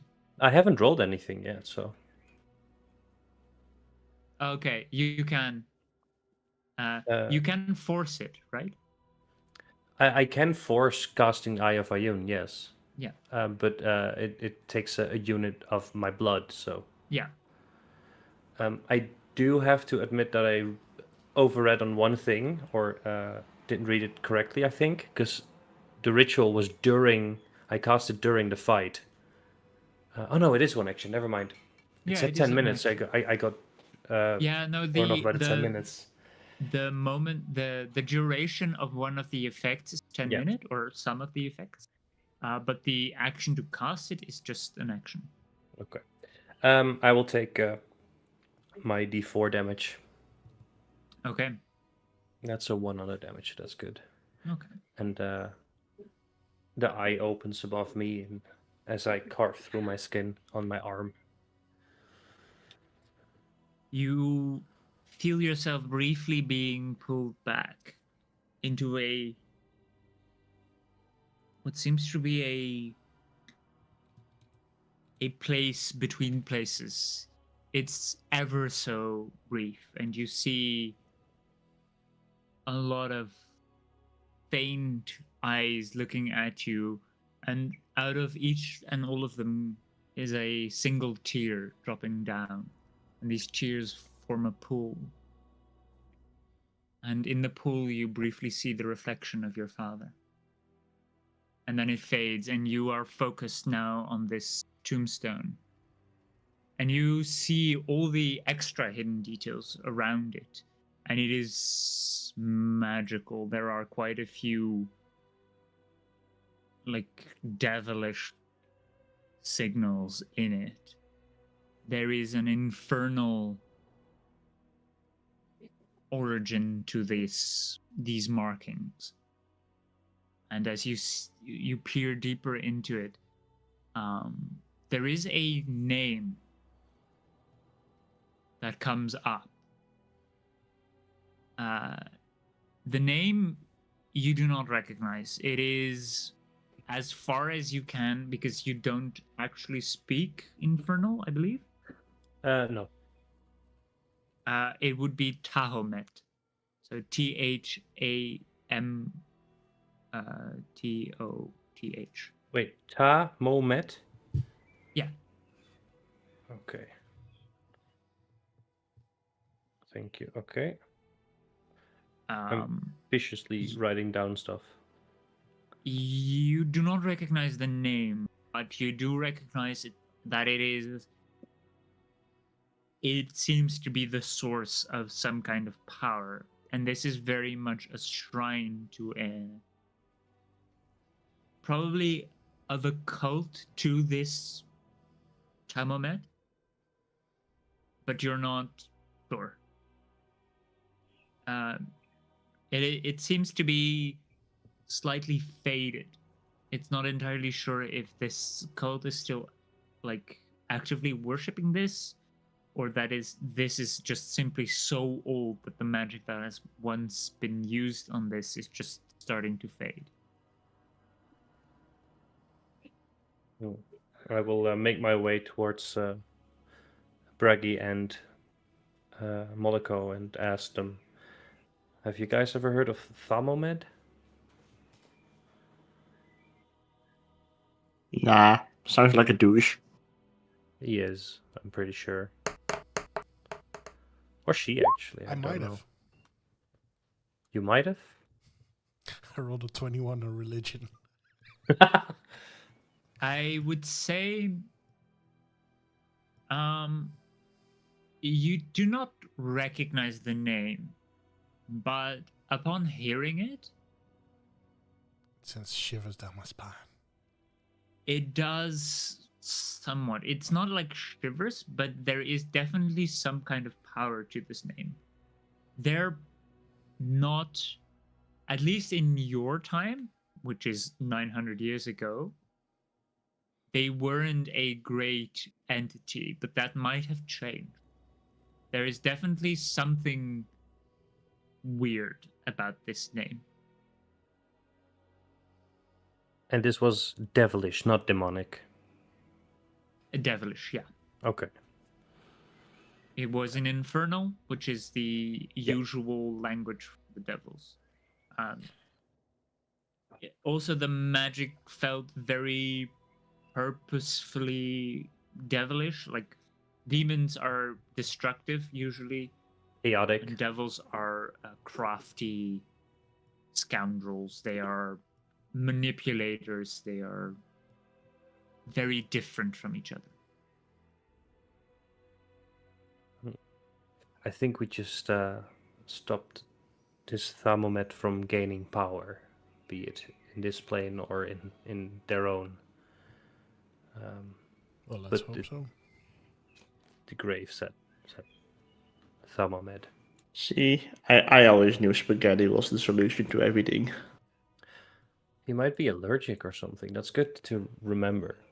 Oh yeah, okay, that's good. If you're allergic to spaghetti, you basically deserve to die anyway. Riz, considering you do know a lot about fiends, undead, and fae because of your abilities, I would say you do notice that this is a true name. A true name? A true name. That means that you have the true name of a devil, which, if you ever meet the devil, means you have a lot of influence over them. Wow. The reason you feel this is because as Moloko said it back to you, or as you recounted it, it felt like as if you spoke some words of power, like actual magic, as if you spoke magic. And that only happens when one reveals either the true name of a god or the true name of one of a more powerful devil.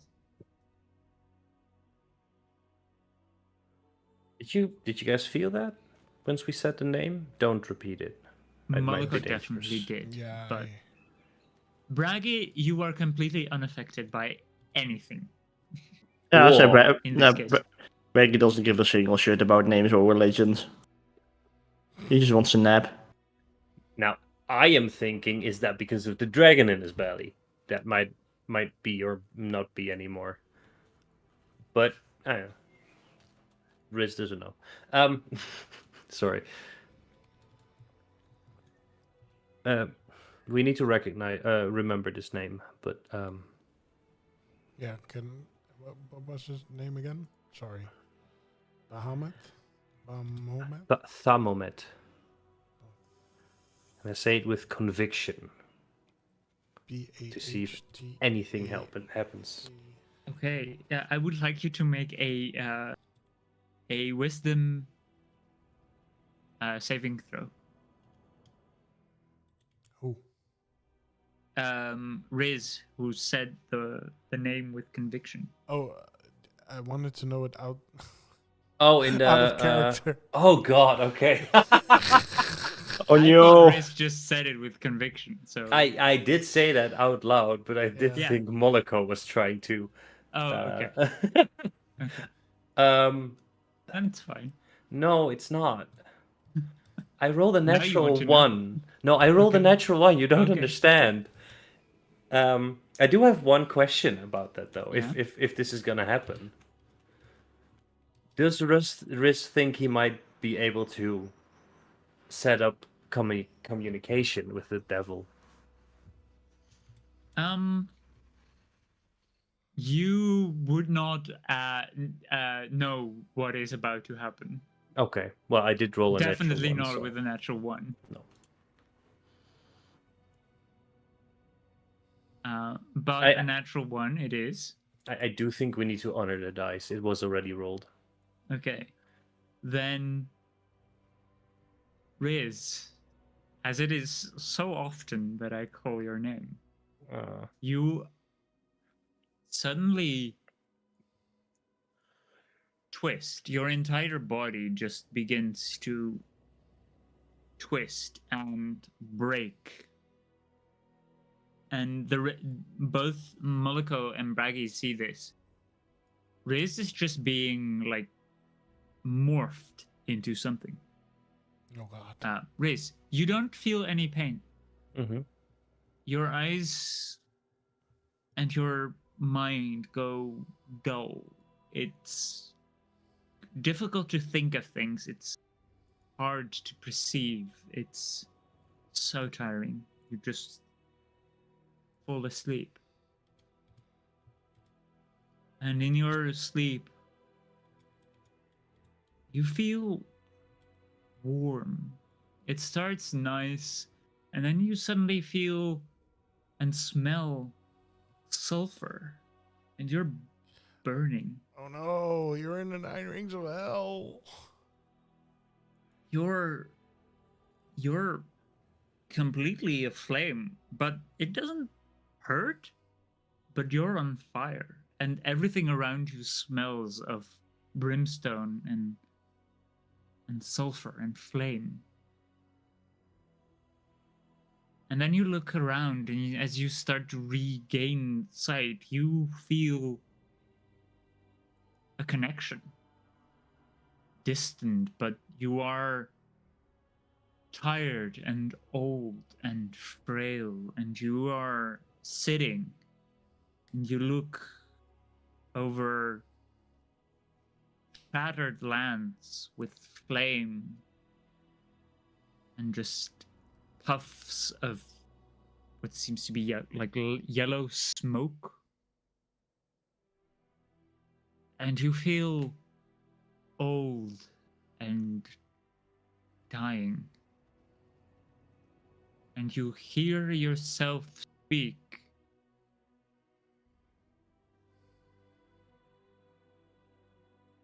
Why have you come to my mind, child? And you hear that ringing in your head. What did you want to say? Am I inside of his head? You feel like you are inside of whoever this Tamometh might be. Are you him? The name I just uttered?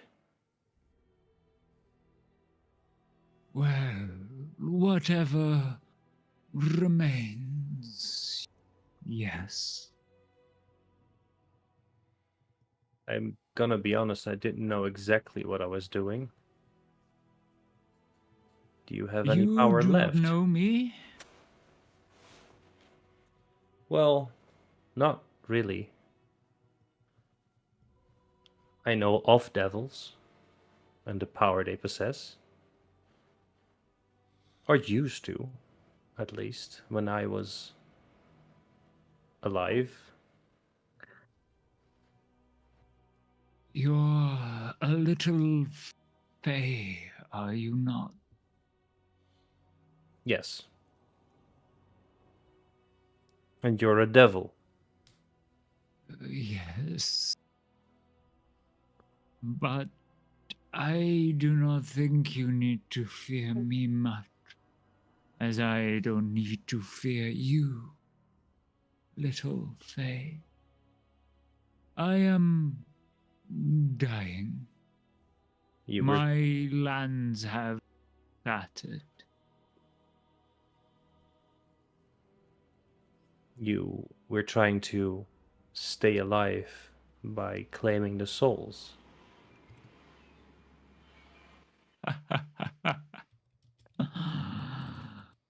I see you have bed. No. My followers betrayed me. They stole my name. They stole my power. Interesting. Is there a way we can help each other? You cannot help me. You are too weak. But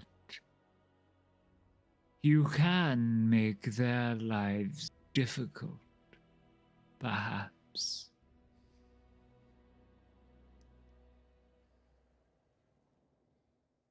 So, you want revenge on your cult? I am about to die, and we, as you know,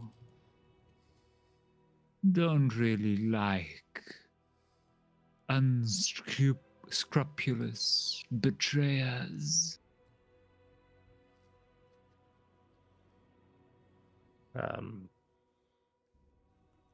I have a crazy idea. Am I currently in my body? Do I have the things that I normally have with me? Make a fate die for me. Roll a fate die. I only want one item, and I think you know which one. It's just a 5, though. Okay. I would allow you to have a single presence. Sure. Yeah, one item. My pendant. Okay. Maybe you can be kept alive with this. And I reach out my hand with the pendant on it. But I have. And entrapped by the lady. Sorry, you were cutting I away. would- Trapped by who? And entrapped and snared by the lady of knowledge. I'd rather die. Well, I have something that I want. And you would like to survive, I'm assuming. Well, So once I get what I want, I will set you free in a place where you can survive. I am willing to put that on paper. Don't you devils like contracts? we do. But our contracts are usually not in paper. They're on the soul. There's not much left, I'll be honest. That is true. You look very weak. You look dead.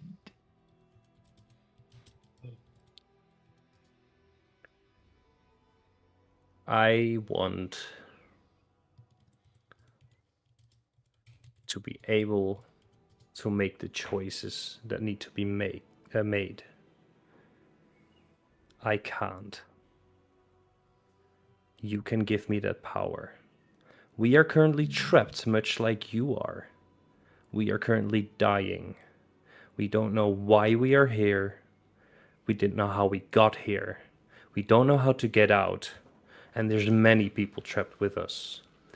So I need the power and the knowledge to break anything and anyone in my way, to help my friends, to help my family. I want to see the rest of my family again. And no one is standing in that way. Can you help me with that? You know my true name, do you not? Would you like me to speak it? If you want my favor, you need my name. I think we can help each other, Thermomet. Let's make a deal. can give you a single wish. One single wish. But I cannot join you. I will fade away, as so many of my kind have before. However, my deal would be the utter destruction of the Storm Lord. Do you dare to take this deal? The god Letter of himself. You don't mean his cult or his followers or this sect that trapped you, that stole your No. power. You mean the actual god. Indeed. He has grown weak. My deal might work in your favor. But he is the one who stole my power. Kill him upon your soul, or die. And Riz would know what would happen to souls who don't fulfill their bargain, right? They would be completely destroyed, never to be able to I thought- either resurrect or go. I thought they became like the little devil blobs. The emirs or Yes, they lemirs, do, what they are. but that is in case of a living. A living devil. Yeah, a living devil. As he is willing to give you his very last power, you would probably cease to exist forever, like in the past and in the future. This wish, do I need to make it now or can I make it later? As long as you do not break our contract, you can make it whenever you wish. Any time constraints on that? I know you devils. You're crafty, but I'm Fey. Before I die, of course.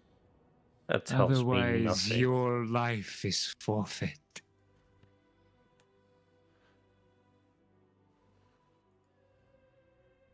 Well, die alone then. I don't know how long you have. So, you need to give me his something. deal, you gather that his deal would be, if you don't use the wish before his usual death, you would die with him. Oh, but if I use the wish beforehand and then continue, even if he dies in you're fine. between, as long as I kill in my lifetime the Stormlord. Yeah, you're fine.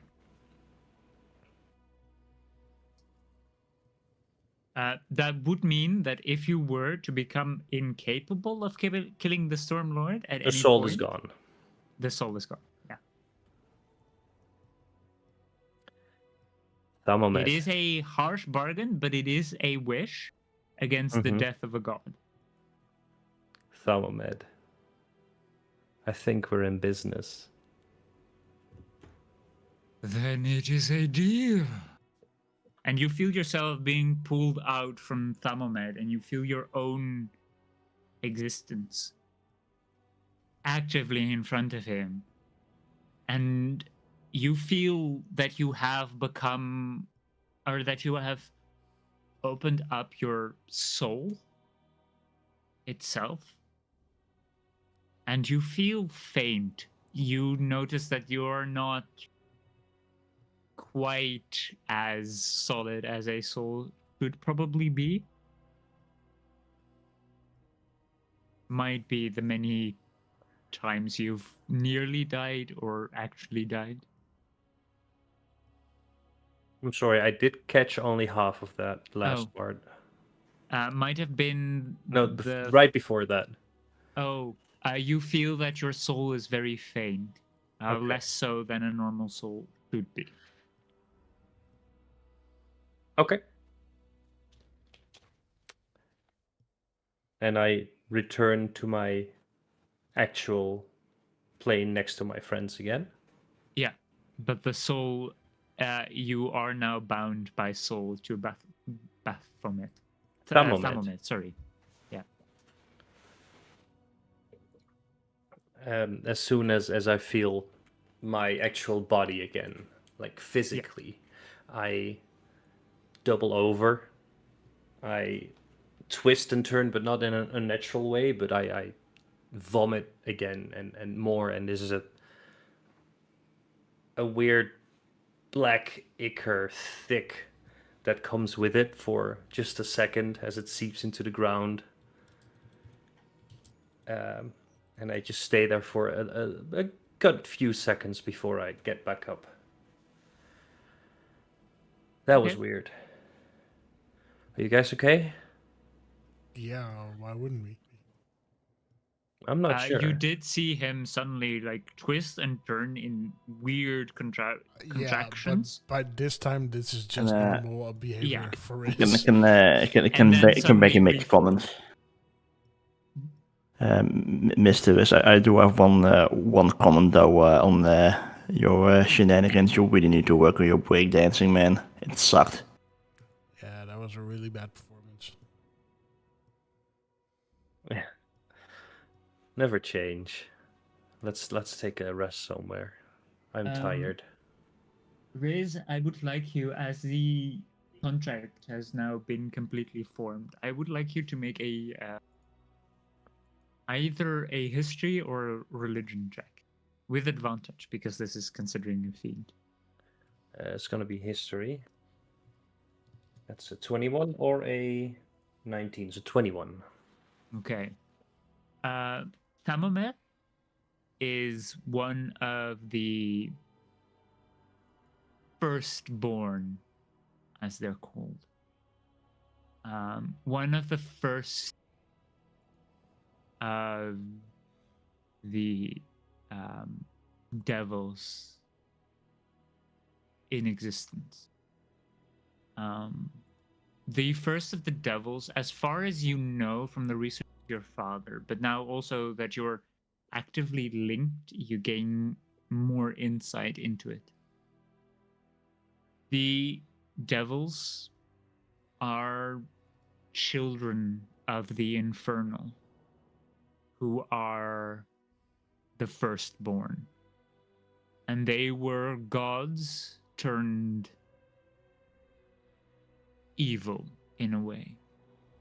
But your father, and as well somewhat in his research, you might have gathered that some other notable researchers found that they were perceived evil, for their acts were evil, but their intention is maybe very similar to that of the other god.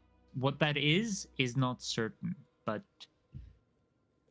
Thermomet was at once one of the gods.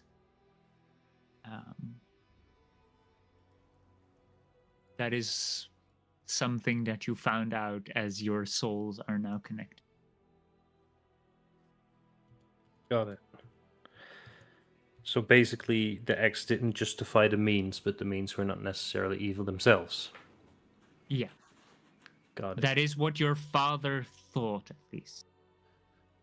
And some other researchers have similar ideas about what is seen as the schism between the infernals and the celestials. All right. Which is something that already happened in the first age, of which there is very little knowledge.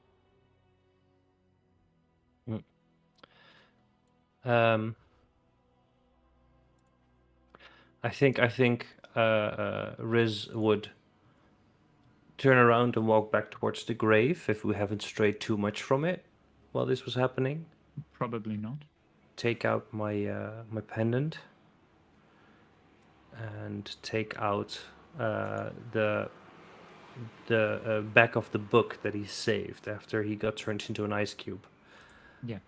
And he would go towards the Thermomed grave and slightly bury the book that his father wrote next to it, and put the pendant in his hand and pray a small prayer, not towards Thermomed, not towards Ayun, but to his father. You've made your choice, and now I need to make mine. It was an honor being your son, and I hope you get the rest you deserve. I don't think we're gonna see each other again. Not even in the afterlife, not after what I just did. I hope you will forgive me. And I will put the pendant above it as a gravestone to my father. And then I walk back to the group. Okay.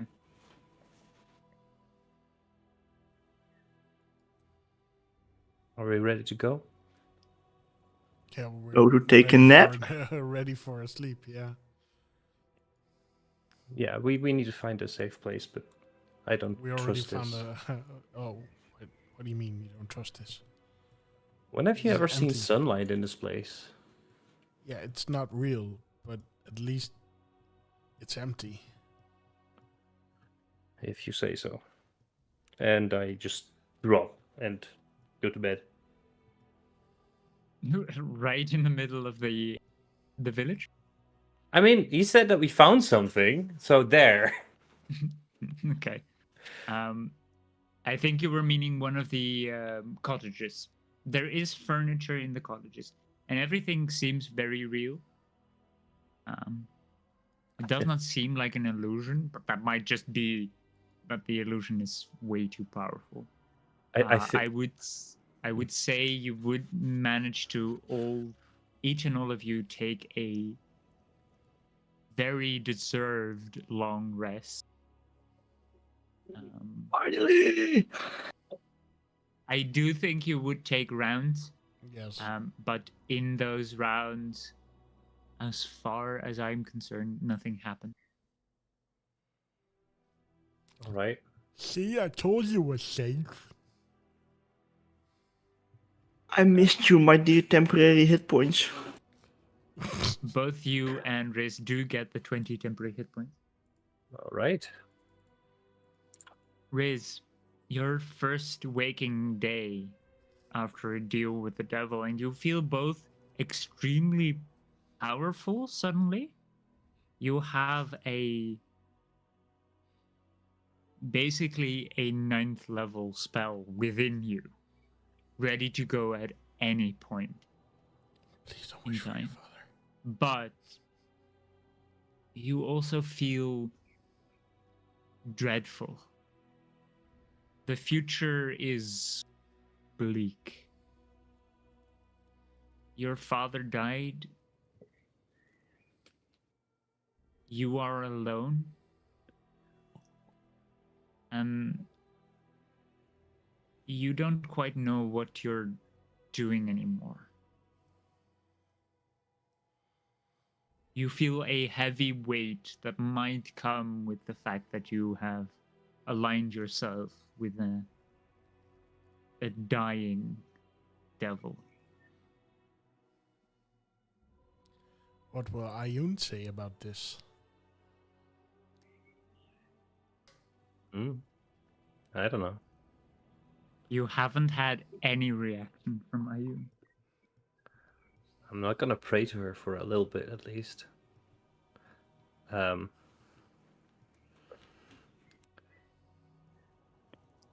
I do think. No, I will ask you that later. Never mind. Okay. I think we need to make our way back to the city that we came from. Go back to the bar. Get to the captain. Give I him think that shit. depends. It depends on where the fuck we are. Yeah, not gonna lie, I still want my umbrella. That is fair. But again, if we're super close to the city that we were going to anyway, we might want to stop there first. I don't know like We where we went are. westward. Westward. That's the wrong I way. Yeah. I would say Moloko. Yes. As you exit this abode that you had just taken for yourself, Mm-hmm.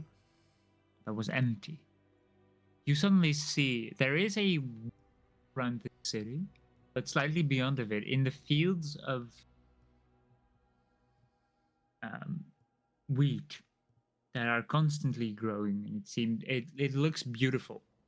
It is the first like color, like actually saturated color that you've seen in a long time. This bright yellow is making it is just nice to see some spot of color again. But you see in the middle of the field a sudden tree that you don't remember being there. Well, it's not quite a tree, it's a tree stump. And it seems to be like a home. Like someone built their home in a tree stump. Hmm. Okay, guys, this might sound weird, but I see a tree stump as a house in the field over there. You see all that color? Beautiful, isn't it? Yep. Take it in. Yeah. Enjoy it. Now, Wade's all walking towards the beautiful colors because not to a light. Okay. The field is beautiful, and you just pass through the gates. The gates are slightly ajar.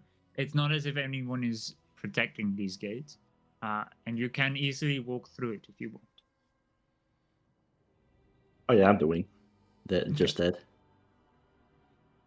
You are met with like a winding path somewhere, first to some hills, and then beyond that, I would say, unless the rest is following. Malaga, are you following them, or are you following I'm, Hippo? Bradley? I'm going up to see if I can see whatever is, because I don't really trust it yet. Okay. I mean, the colors are beautiful, and we haven't seen color in a long time, so that might be fake. And just like animals, use colors to attract their prey, I think this is kind of like a trap too. So Okay. So you fly up a bit to make a better vantage point. yeah, I want to see if Okay. there's something there. I would say with your passive perception, you do notice that there is a small, like the actual size small, Yeah. figure right in front of this tree stump home. You're not quite sure what they're doing. It's slightly too far to notice, but you do see that more to you'd assume to be the west, considering the sun's supposed position. Even though you see light coming from the sun, you don't actually see a sun. You do see light coming from a specific direction. Yeah. But it is constantly being like blocked. Your vision is blocked by things constantly getting in the way, it seems. That seems slightly magical in nature, which is odd, off-putting. But slightly to the west, you see a large group of hills, and on top of one of the hills, about maybe 8 hours away walking, probably maybe a full day, 10 hours. There are a dozen or so towers sticking out like spires. A massive city in the distance made of white and gold. Hey.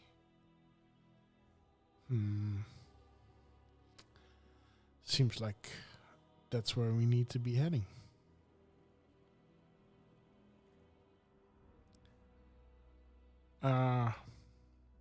I would follow Braggy closely, by the way, like 10 Okay. feet behind. Yeah. Then you're probably the first one to notice. This is you see actual wheat, and in the field next to it there are sunflowers, and it is pretty much all the yellow and golden kind of crops. You can also see crops that shouldn't grow in this period, like in this climate, like corn. It's corn. You can see them all grow at the same time. And there are fields full of it. And it does not end.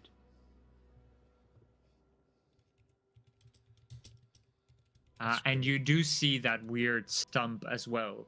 It is a tree stump with like a second floor almost built on top of it, it looks like. It's like a cottage built on a tree stump, but the entrance is like at the bottom of the tree.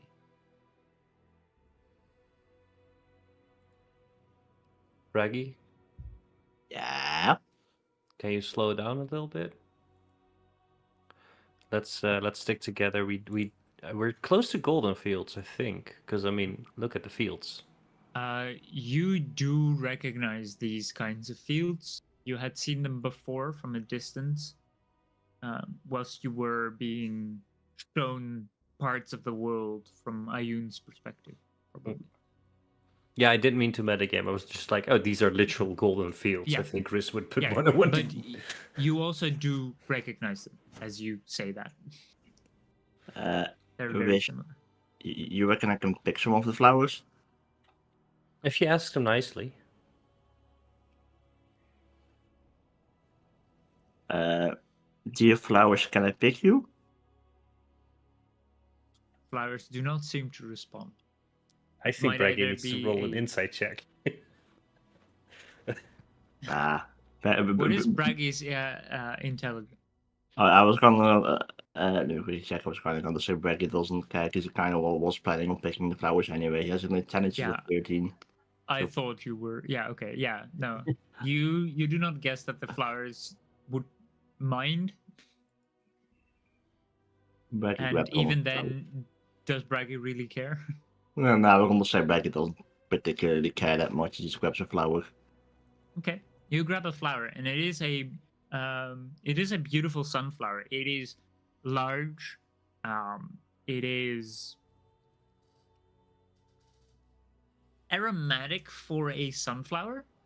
It does have the.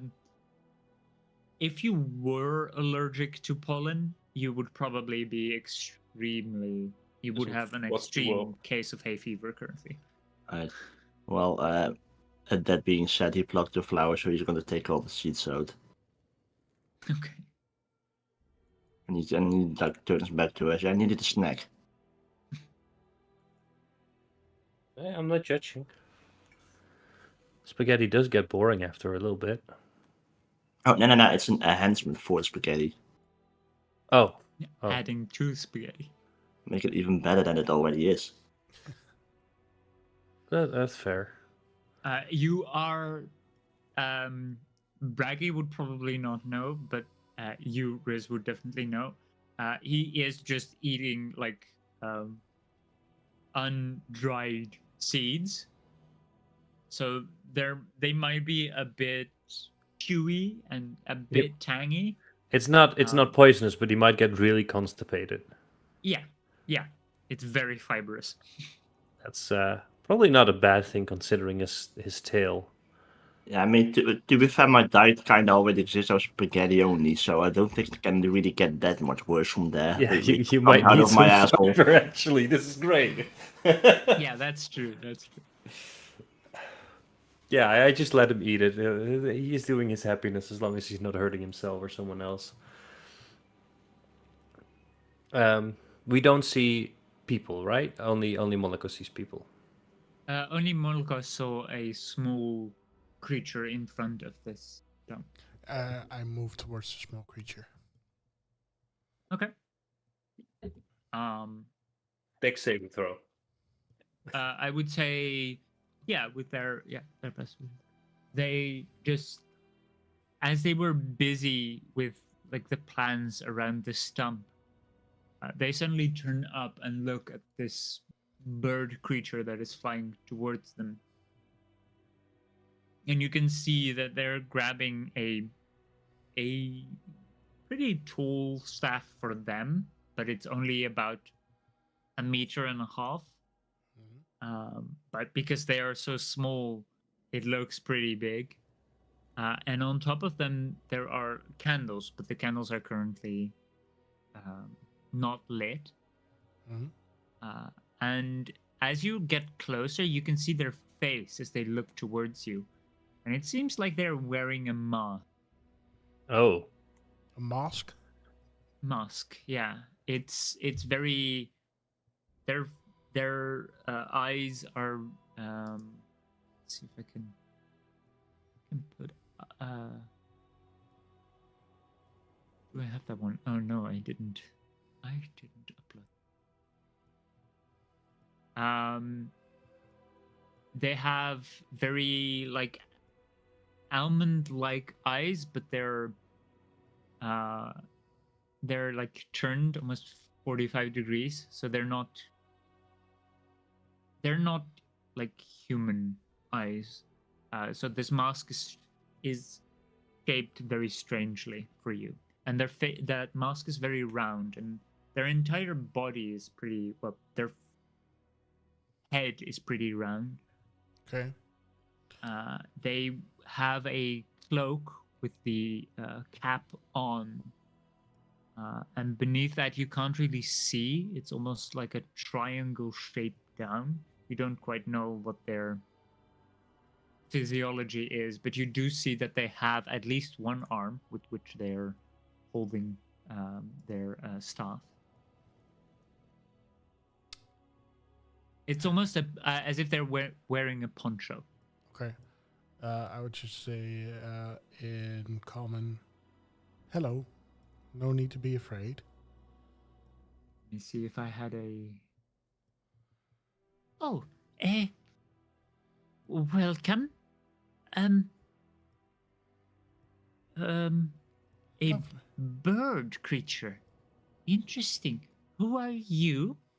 And you see very strangely their mask suddenly shifts and shows a surprised face. Like their eyes grow big and their mouth is like widening, and they're like oh it no! looks to be like simulating a very surprised face, but a bit beyond that. Okay. I hate it. Excessively surprised. Oh, no. My name is Moloko. What's your name?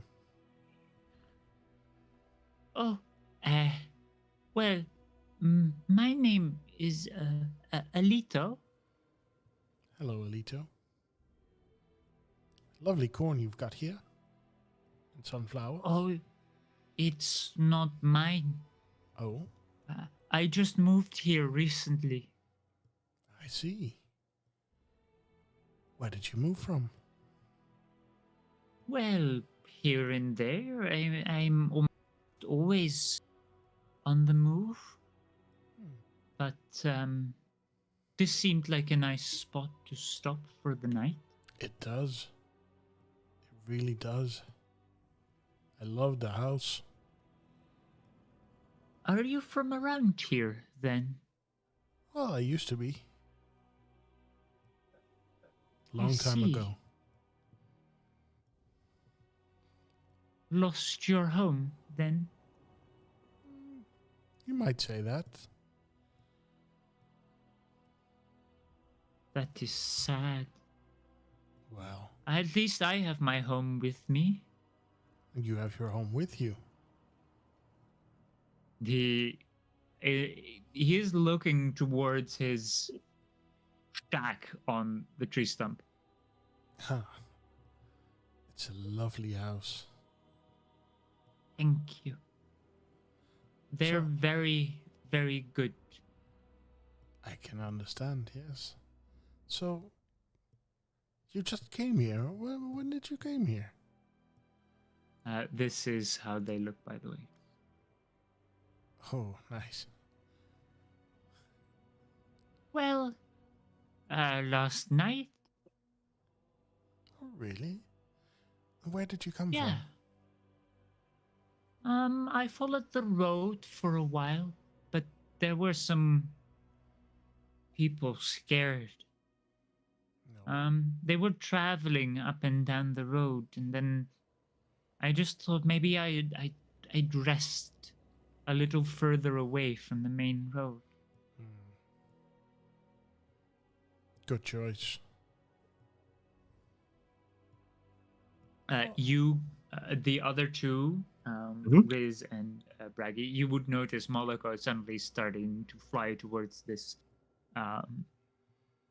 track, and now you would probably also notice that there is actually someone there. They are very hard to see. You only can see the tip of the staff above the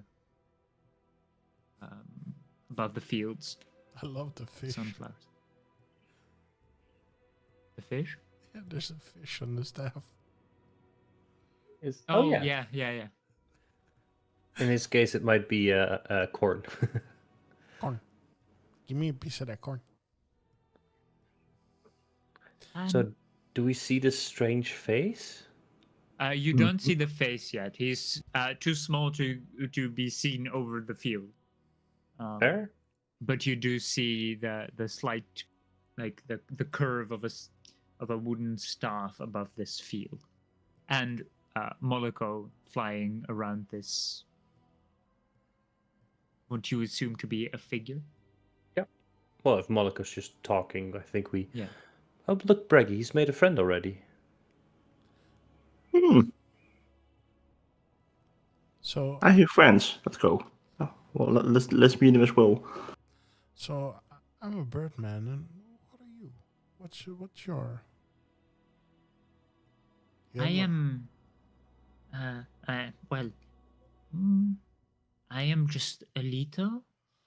And he looks at his own arms, and he's like, I am just a normal human. And you see the mask suddenly change like the shape to a happy face. Okay. A normal human. That's a long Yeah. time I've seen a normal human like this. I have not seen one bird man before. Hmm. At least not that I remember. Well, now you can say you have. That is great. Oh, I'm sorry. Where are my manners? Do you wish? Should I invite you in for something to drink? I have two other friends, and I think they're coming right now. So I don't know if you have enough for everybody. Oh, yes. It looks small, but it is quite cozy when you're inside. It's quite nice. Well, one of my friends is really, really big. I'm sure they will fit. Maybe I need to move some of my furniture around. All right. Well, I can hear them coming this way. Okay. You both also can see now this tiny, small creature. He's about a meter and well, 1 meter 20 probably at Tiny. max. He's quite small. Speaking to this flapping bird creature, and you can suddenly see him shift, his head shift, and Riz, Riz and Moloko, you both feel it isn't a natural shift. It's almost owl-like. It's just like without moving the body at all, and it doesn't seem as if his neck has moved. And it just shifts towards you, and suddenly again, like surprise face, you can see his face shift, his eyes grow big and round, and his mouth, like in a like it would have looked tucked if it actually had any dimensions, like a third dimension, but it just looks like a circular gasp, and it looks at you too, and then more people. Are those your friends? And you don't see the mouth move. It's still like that strange open-mouthed look, the mask. Hi there, stranger. It's been a long time since we've seen a friendly face. A regular human being, to be exact. Yes, of course. I- My name is Baron. It's a pleasure to meet you. It is a pleasure to meet you too. I see you are slightly grayish. I've never And- seen one of your kind before either. And then I know of hippos, but I've never seen one walking on its hind legs. Want to see something cool? Yes, yes. I can Reggie make an acrobatics check to stand on the like doing a handstand. Go for it. Yes. Make an acrobatics check. Oh Oh, that's no! 8. Okay. You start to you try to go for a handstand, and then you just keep on tumbling, and you just slowly roll down this hill. Yeah. As his tree stump is slightly uphill, and you just continue rolling, and he's like, "Wow, wow! I've never seen a hippo roll like that before." Reggie is gonna try to play off. Yeah, thank you. Part of the plan. Thank you. You've never seen a bird face palm before, but he does. Claw palm. The palm. Wing palm. Wing palm. I would like to shapeshift my face to look like the surprised face that this person is pulling. I like completely mimicked like the round design and the eyes and the mouth being super weird. And then without saying anything, like I've never seen him do that before. What are the limits of your shapeshifting? You can change your appearance and voice. You determine the specifics, including coloration, hair length, sex, height, weight, and can change your size between medium and small. You can look like another race, though none of your game statistics change. You cannot duplicate the appearance of an individual you've never seen. Your form must have the same basic arrangement of limbs that you have, and the clothing and equipment are not changed. Okay, so you're slightly taller than it. Mm-hmm. I'm just mimicking the face specifically, like the expression. That's what I'm going for. I would say make for me a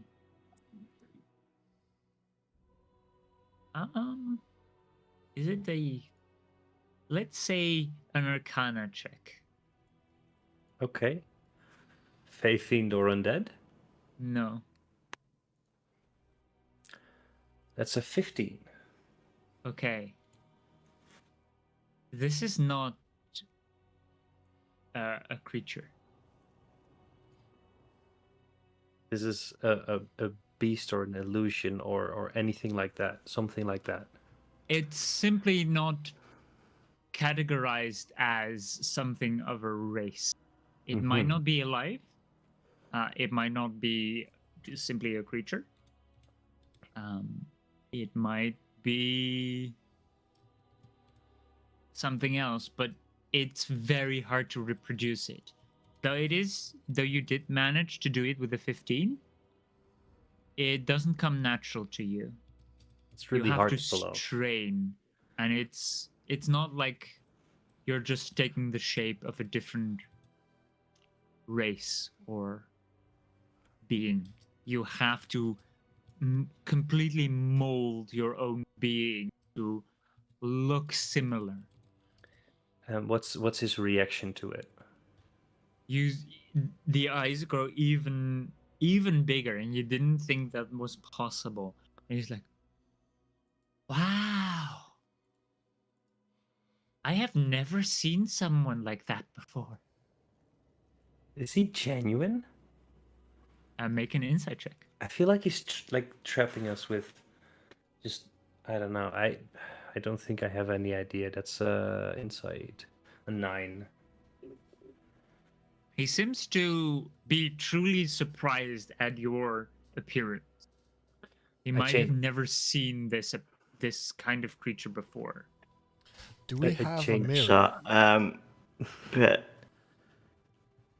Becky's gonna do something Becky like again. So as he kind of, Becky knew he fucked up his handstand, but he still saw the person clapping. But Becky kind of assumed he was kind of, sneak dissing him like a condescending way. So, I don't know if you allow me to, but Becky wants to like perfectly imitate the person, like what he's saying and trying to do, like when he's talking to Wiz.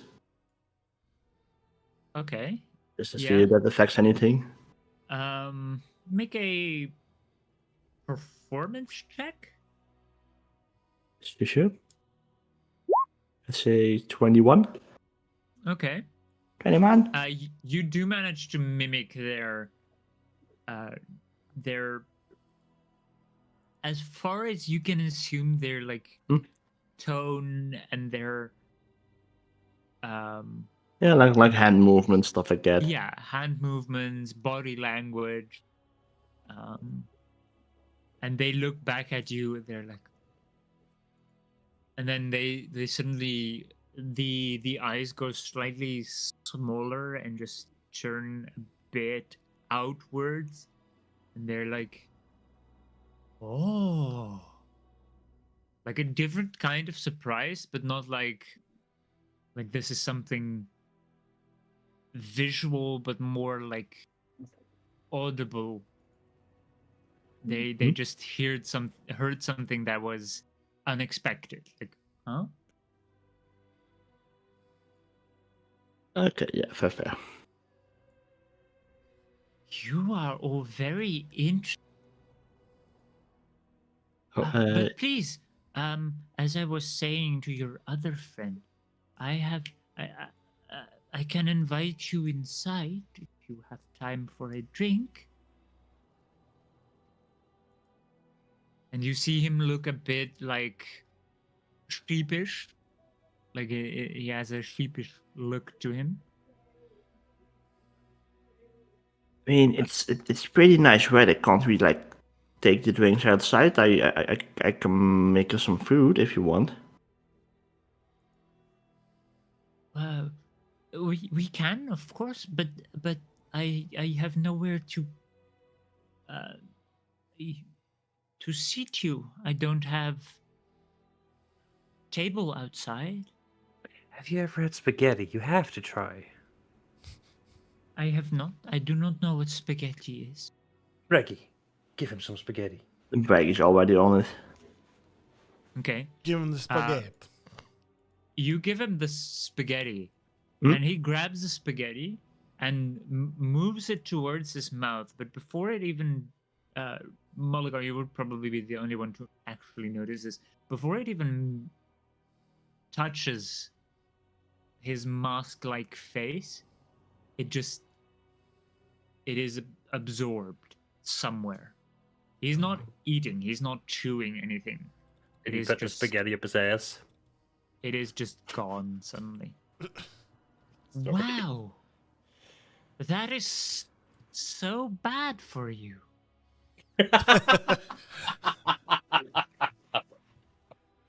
Alright, this will probably ruin, but the others probably will. The others will notice.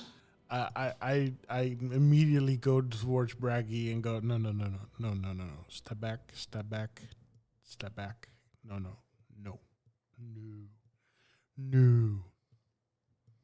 This is so fatty. Don't call him. Don't. In one ear, out the other. He's not talking about you. He's not talking about you. He's talking about the spaghetti.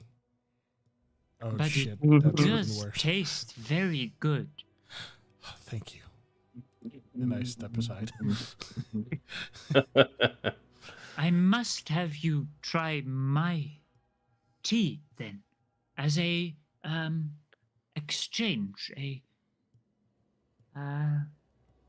Trade. gift for a gift. Yes, trade. Sure. And he runs inside. You see some smoke like leaving Bracky's hand. Do we go in or do we leave? What do we do? You do not Answering hear that shit. anything from inside. It seems either that it is pretty that either he's very silent, or it is pretty well insulated against sound. My guess is he's pretty silent.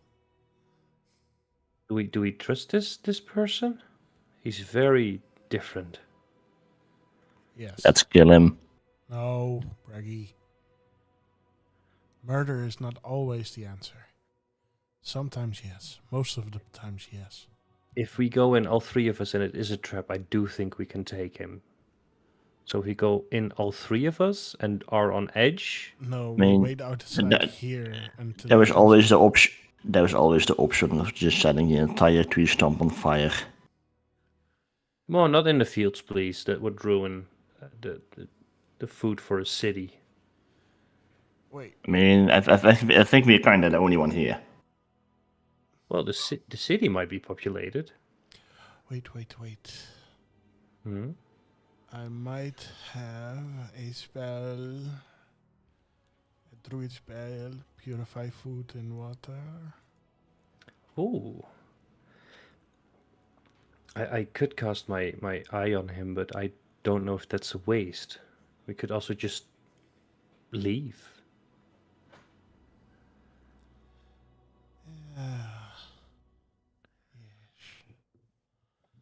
After a moment, he comes out with what seems to be a platter, but it is just a very big book. At least it's big in his hands.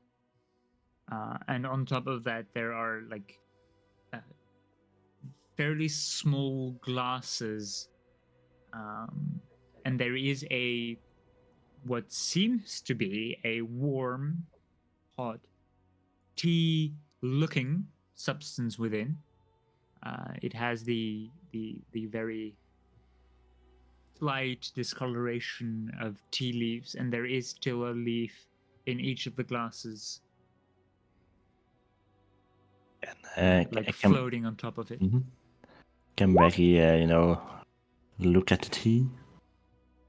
Make a perception check or an investigation check. I cast detect poison and disease. Okay. You do not find any poison or poisonous creatures or any diseases. Okay. 24 on the investigation. Okay. The tea seems to be meticulously brewed. It is warm, but probably drinkable. It's at the right temperature. It does not seem to be steeped too long, and the leaf on top of it does not seem to alter the taste at all. That is just an aesthetic preference, probably. Right. So, here you go. There are 4 glasses, also one for himself. Okay. And I grab the cup and I drink. Okay. You drink, and it is not extremely tasty. It is not amazing. That might have to do something with the quality of the tea leaf. But it does give you a sudden rush of energy, it feels like. You have an additional bonus action until your next long rest. A single bonus action that you can use at any time. Oh, wow. Nice. Bonus action. Yep. The bonus action. A bonus action? Let's hit him with a double bardic inspiration. Nah. Do the rest of you also drink it after seeing Moloko down his Yeah. And I saw Moloko like cast a spell beforehand, survive? right? Yeah, you did. He did as well, but he didn't seem to mind. Wait, Maggie takes a sip as well. did the little creature do a spell beforehand? No. He did see you cast the spell, but he did not mind it. I will say to be unbothered. I will say in Sylvan, thank you very much for the tea, and as I take a sip. He just looks at you. His face just turns like a bit, but you can't really see a neck, so it just looks as if he's dislocated his head. And it turns a bit, and he just looks at you with confusion. Oh, it's a little prayer from where I'm from. It means thank you. Of course, you're very welcome. I experienced spaghetti for the first time. You are an interesting but very nice fellow, Mr. Alito. Well, I am technically not a fellow? mister. Oh, I'm sorry. Well, like other regular humans, I don't have a gender. I see. So what do I call you then, Alito? Just Alito. Some people call me the Wandering Witch, but they seem unkind when they do that. I don't know if that is a good or a bad name. Where I'm from, witches are very powerful and very wise. Like Baggy doesn't. And he immediately starts to glow up after you say that. Like his eyes become big again, and his smile grows too large. Like a normal human would be able to smile big. He reminds me of one of those Ghibli creatures, or they, I guess. Fuck. You said something about travelers on the road last night. Can you tell us more about that? Very interesting. Well, it wasn't last night, but the day before. Oh, I'm sorry. But yes, I mean I think they call it the Golden Road. Mm-hmm. It is the road to the big city, but I don't go near the big city. A lot of people, and I don't think most of them like me. Oh. But yes, there are some people traveling along there. But whenever they see me travel, they just run. They're missing out, Alito.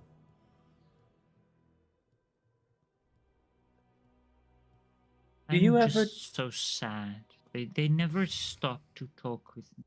Never? Do people sometimes approach you for favors?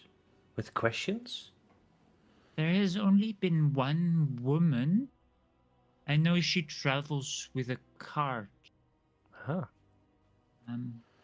And she seemed kind of keen, interested, and kind. But she also wanted to sell me some kind of liquid, and I didn't know what it was. So I just told her I can't drink. Am I bad? No, you're not bad. Not Just sure being about that careful. one yet. And you see, every single time he starts speaking, his face changes slightly. When he said, "Am I bad?" Uh, like his eyes began to droop a little, and tears began to form, but they're just visual. There are no actual tears there. It's just like in the face itself, and in the mouth, like turned like an upside down smile, but exaggerated. Um, all their emotions seem to be very exaggerated. Do you remember the name of this traveling woman with the cart? Let me think. I'll check it real quick. I'm gonna make up a name real quick. No. I have it somewhere, but just not. Yeah. Her name is Fantasy Name Gen. Fuck.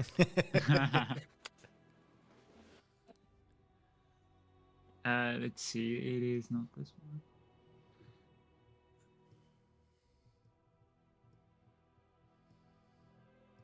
By the way, if we get into town, we should really invest in some transportation. Or healing potions. Both. Her name is Loretta. I found it now. It was scrolling down a bit. Loretta. All right, Loretta. Greg is good on transportation, no worries. Hmm. At least for himself. Loretta. I don't know if she has any like family name. She's just called herself Loretta. Do you have any family, Alito? I don't have a family as far as I'm aware. Been alone my entire life. But, well, not alone, that is. But I did get a name from an old woman. She called me Bumbleberry. So that's what I've taken my last name, my family name to be. Does that ring a bell? Bumbleberry? Make a history check with disadvantage.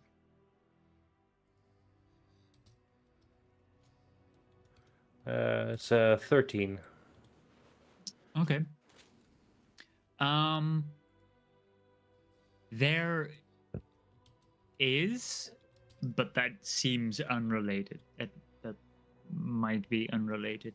There was some mention of the bumbleberries when you were still of bumbleberries, people that were called bumbleberry, in the Fey realm when you were still there. That's fun. There's bumbleberries where I come from, but I'm from very far away, so I'm sure it's unrelated. I do not know any other bumbleberry except that she gave me that name, and that if there are, maybe they were also given their name by her. Do you remember her name? I don't. She never told me her name. What did she look like? I know that she was a woman, Huh. but she seemed to be very proud. A bit like your bird friend. You seem so lonely. Not like like the hippo friend. He seems to be joined by a lot of snakes. Snakes? Uh-oh. Snake. They're in his head. A lot of them. They seem so peaceful, sleeping. Sleeping snake. Oh. Can you describe these snakes, please? Well, they seem small, but that's just maybe because they're in his head. But they seem to have like small antenna. They look purple. Hmm. I think we've seen the father snake sometime in the past. I see. I'm not sure, but it seems Right. like it. Braggy looks very like extremely worried, and he turns to Lita and is like, "Am I becoming a mom?" No, I don't think they're babies at all. They're just sleeping and small because they are cramped into your small brain. And how many snakes are there? I am very bad with numbers, but give me a second. Mm-hmm. And he starts. You can see that he gets a very pained face. His face turns into one with like worry and stress as he's forcing himself to count. Well, there are more than 9. More I than cannot 9. count further than 9. Sorry. Hmm. And he gets a sad face again. with How a many tear times do appearing in you his eyes. see at least 9? Is there 9 and then 9 again? I can see. Let me check. And he starts to like that very pained face again, counting how many times he can count to 9. This is literally how one of my nephews learned the first tables. I see. Well, I can see more than at least 5. That's a lot. 5 times 9? Yes, I can count 5 times to 9. All right. That means you just counted to 45. Very well done. Wow, I don't know how many 45. 5 times 9. I see. But when I count to 5, that's less than 9, right? But do that 9 times and you get 45. He just starts to like like the one of his eyebrows, if he had eyebrows, is like raised and the eye is like shifting, and he's like, he just doesn't get it. But Yeah, well, it's a fair try. yeah, Braggy walks up to him and like he just says, "Yeah, don't worry too much about it. I don't know either." I see. So it doesn't matter. No. Nah, You did us a favor. By And you- counting 5 times to 9. Yes. The snake seems very kind compared to what you have in your mind. Looking at you, Riz. Oh, yes, you're very right. Do you want to see a trick? Yes. Excited, he looks at you. Is his After pausing for a passive moment. is his passive perception higher than an 18, or meets it beats it? It is not. I go invisible unless he has some kind of blind side, which I'm very curious Okay. about. You do not go invisible. You can see his piercing eyes just look to you. What did you do? Instead of me showing you a trick, you showed me one. You Really? can see through invisibility. And you can see much more than that, can't you? I can see through invisibility? I just went invisible for most people. But not for you. Really? And probably not for Moloko, let's be fair. You did go for Moloko. If it is an 18. I rolled an 18. Yeah. Yeah, then Yeah, then just- even I didn't see you. It's like, wow, did he just do that again? And he has very good eyes, but your eyes are better, or different at least. Are they? I never knew. Well, I've never seen anyone go invisible before. you see snakes, you see my evil, you see his loneliness, which, to be fair, most of us can see, but that's a different story. Excuse me? I'm only just thing- joking around. The only thing he sees is nothing in my mind.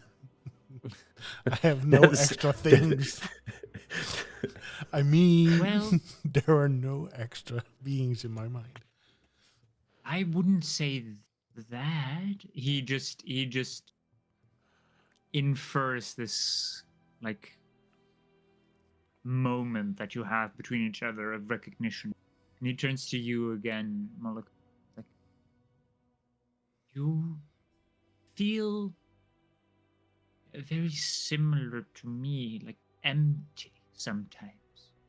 Like you don't even truly exist. But that's not true. I exist. I'm a normal human. Very normal. The Moloch, normal is- you definitely notice that there is like a twitch in its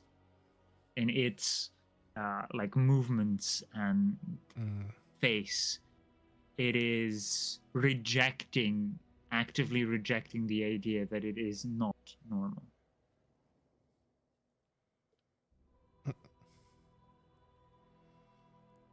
Well, whatever you are, Alito, you are very special. And to me, you seem very nice. And if it's up to me, I want to be your friend. Let's not be lonely together. You would be my first friend. And I extend my What do friends do actually? I don't know. I only heard about them. I extend my hand or my wing. Okay. I He say, just looks at it. He does not know what kind of gesture you're well, attempting. you can either grab my hand and shake it, which is called a handshake, or my wing shake. This is something friends do. That sounds like a fast food chain. Wing shake. Wing shake. Or you can get with the hippo, and he really enjoys hugs. I see. And he just grabs your wing and just hugs it. And you see these. He does have arms and hands, and they are like. They do appear to be somewhat human like, humanoid at least, but they're thin and light, and there is not much power behind them as he just grabs your wing and just hugs it. Just like my wing bones, which are hollow. Yeah, it feels like he has hollow bones as well. All right. Now that's what friends can do, and we also Wow. enjoy each other's company. We laugh. We have each other's back. So if you're in trouble, and I was near you, I would fight for you. I see. If you're ever in trouble, I will fight for you too. And you see him like smack his staff into the ground, and suddenly you see beneath you hundreds of flowers in all different kinds of colors just pop up. Wow. That's He might amazing. I am not a really good fighter, but I have some tricks. Luckily for you, you have 3 enormously well-rounded fighters, especially the hippo. He's a great fighter. He is. See, And an even better friend. Yes. at You first think- he looked a bit worried about the very good fighter, and then as you said, good friend, he looked with a massive smile again. If you thought I was a good friend, then Braggy is definitely the bestest of friends. I see. Can I hug you? Becky always has his arms wide open. Okay. He just moves into Riz and Moloko probably both know that he is floating at this point. Because he's floating upwards towards Braggy, but I don't think Braggy really. Becky Pays probably sees it, but attention. I mean, he probably sees it, but he doesn't care. He's Okay. Hawk, and he heard he was lonely. Okay. He gives you a hug. He feels, or it feels frail, but also maybe not very easy to kill. There is some kind Powerful. of there seems to be some kind of reaction from your cohabitation, Braggy. Right. Like that's only happening in my head, or is it like actively like happening when I'm like hugging him like outwards or something? It is actively happening as you are hugging it. It is definitely you. It is almost automatically trying to reject whatever is coming towards it, but it failed. It just could not reject this. Alright, then Becky makes it like a friendly but a quick hug. Okay. Well, there you go. That's a real hug, a hippo hug. Amazing. Not an. I got one slight question though, Lido. Yes. It's probably a me thing, because a lot of things are a me thing, but for some reason the 45 snakes you counted in my head didn't really seem to react that well in my head when I hugged you. I think they just were scared as I suddenly approached. I felt them move away, but it might take some time before we can become friends as well. I will try my best. And you see him like with a pumped fist. Like he is really going for it. Like he's absolutely going to try his best to become friends. Do you have a good memory, Alido? Well, sometimes I can remember some very old things, but some things are just very difficult to remember. It's very weird. We all three of us have this day that we cannot really remember. That it's like it's erased from our memories, and maybe you know more. It's this day like 9 years. Sorry, my window's open. Okay. I don't, 9 years ago, but do that times 9, and then do that times 9 too. So this is very long ago. It's the day that this whole world changed. Do you remember that day?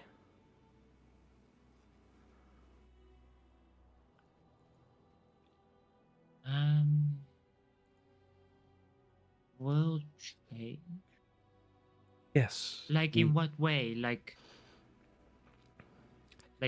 did suddenly white like droplets, cold rain fall down, or what kind of rain?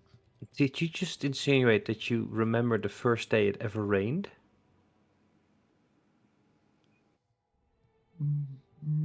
I don't know. I mean, once every so often, at least it used to. It hasn't happened in a very long time. But We've there not used to fall white rain. white It was rain. cold to the touch. You mean snow? Is that snow? I don't know. And it's a little bit soft and very cold when it hits the ground? Yes, and it That's disappears if it touches something warm. Yes, that Very is. Actually, and now I can really show you a trick, not a chick. Fuck. I Show will, you chicks, man. ray of frost from my left hand to my right hand, and the other way around to create a small ball of snow or ice on them in the middle, and Okay. and reach it out to him. Okay. Was it like this? Yes, but softer. But yes, this is quite hard.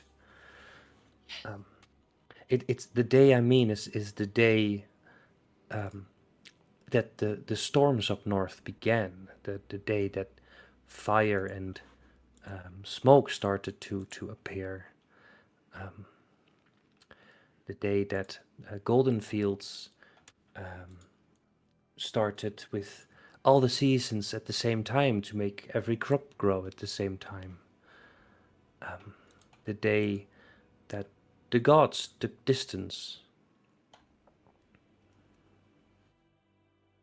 He gasps, and then Moloko, and probably Riz, both of you, just see his face transition, or its face transition into many facets, like happy, angry, like the first time you actually see an angry face, and then shocked, and then like in despair, crying, I'm sorry, I didn't mean to very upset you. quick after each other, and he just ignores any. It just ignores any speech, and then suddenly, that, uh, that,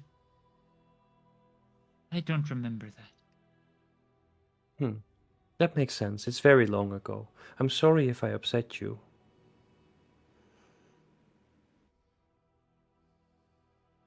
I feel that I've done something bad. Don't. I was prying where maybe I shouldn't have. My Great. apologies. Great job, Riz. I Finally know. have a pure friend and you corrupt him within like 10 minutes. It's kind of what I do. I mean, Um, you've seen my presence, haven't you? Braggy, I would Yeah. like you to make a insight check. Oh no. You are Inside, where are you? most likely to. That's too bad, 17. They definitely remember. You know what it is to not remember things. And you definitely Mhm. know that they are keeping it from you.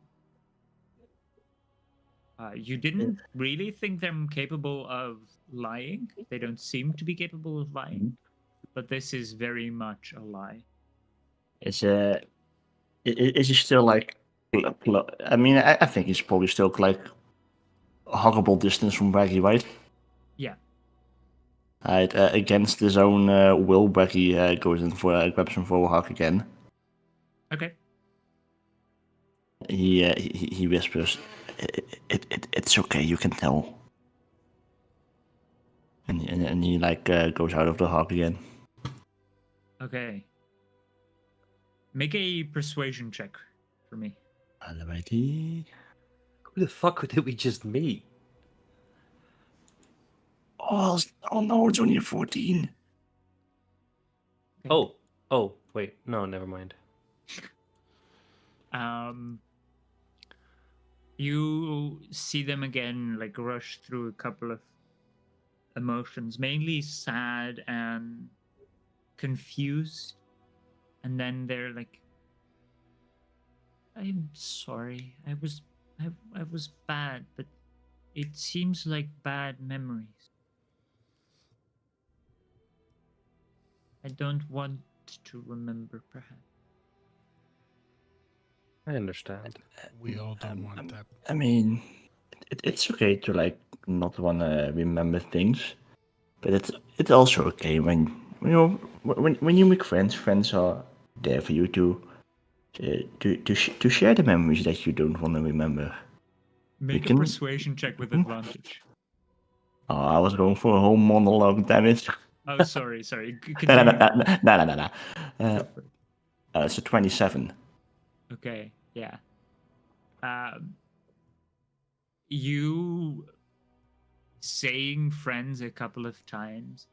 You can see that their sad face, sad because they lied, guilty face almost, turn more bright and bright. And okay, well, I remember a day when everything went black, like night, but worse. Even I couldn't see anything, and I can see in night. And then suddenly cold and far and pain ripped away. And suddenly the entire surrounding I was in was just in a very different place in everything. Like I could usually see the entire world, and suddenly I couldn't. Like a big bubble that you're in. Well, yes, but maybe also just like we're just floating in nothing. Just floating in the air. Like there's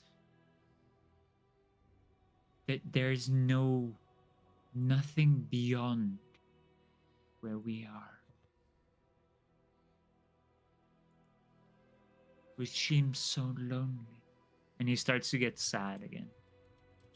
And you can Yeah. see his form twitch slightly again. You're no longer alone. We hug him. Group hug, bitches. Group Yeah. hug. I would say either if you are doing a group hug, probably both Braggy and Riz make a wisdom check. A check, not a save. No, a check. Usually, when I ask for a check, it's not something 16. immediately dangerous. Usually, We're about to find out. so 16. And what did you roll? A 10. 10. Okay. So, Riz, you do feel there is some incomprehensible, like, space, like, existence. Like, they're not here. They do not exist. They're not alive. But they're not an illusion either. They're just a puppet, perhaps, you could say. But there is a soul of some kind connected to it. And that soul is extremely powerful, but also distant. Can we take the puppet? I want the puppet. Can we keep him? I want to keep him. Braggy, you notice that your mind is suddenly, you are starting to get a migraine, a headache. As you feel your subconscious just recoiling from this presence. But you are facing it, and you see like a void. You see, as you are hugging this, a dark, lonely place, and a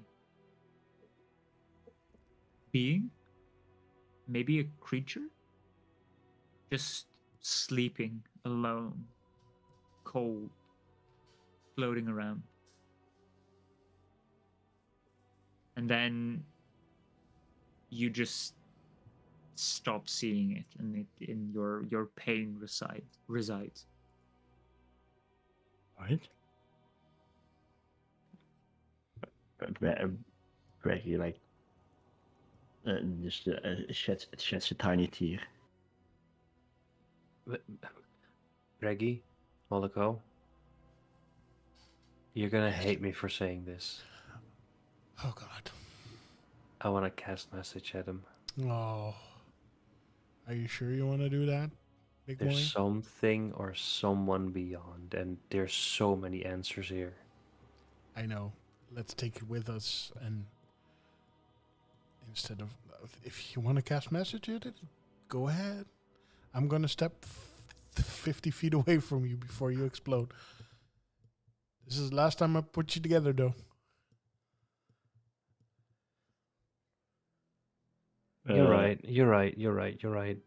I mean, if you're gonna cast a message, you can cast a message. I won't step away from him though. Lido. Yes. I don't know exactly what it was, what I saw, but it was empty. I can't describe it as anything else than empty, a void I saw. Whatever that man is gonna do, he has something with the message. But nah, I'll stay next to you. You will never be alone anymore. As you say that, all of you see Alito twitch and become confused and uncertain. An existential crisis of some sort is happening within Alito. I will put. Their form is just morphing, but not into something. It's constantly trying to reshape itself, and there are no emotions coming out anymore. It doesn't know what to do or what it is anymore. Oh, you broke him. I put my hand on their shoulder. Alito, I will never do something that you don't want me to do. If you're scared, it's okay. You're in good hands. You're with friends. Can you come back to us? Make a charisma saving throw. A saving throw. That's a 7. Okay. Braggy and Moloko. Fuck. You see Riz and Alito vanish. Not again. No. Damn it! What is wrong with you? Why the hell do you I need asked to go him everywhere? to calm down. I just asked him, "Hey, it's okay. Come back. No need to panic." And poof, I'm gone again. Next time, Okay. all the things that you want to do the opposite. No, this time I didn't cast message. We will leave it at this cliffhanger. God. Oh, fuck. Okay. Okay. All right. No, I would say Moloko, and just to make it a little more spicy. Yes, 5 more Moloko- minutes. 5 more minutes, please. Yes. Moloko and Braggy, both of you see suddenly the cottage and stump just uproot itself Oh no. and bolt away. No. Did we fucking piss off Baba Yaga? That is where we're going to leave it off, though. Okay. I was just trying to calm down my friend. All right, now you're gone. No, Sasha has gone. I'm cool. Ba-doom. Hey. Hey. All right. I had to take a while to get to get it. Yes, sorry. Let's end the stream and then cry a little bit. Yes. Thank you so much for watching. This is a cliffhanger. We are doing well, it's still 3.5 hours. That's fine. Yeah, this is a long session still. Yeah. I did forget to mention that we were playing with one person less. that might happen again. We are working out how many times the elf can join us.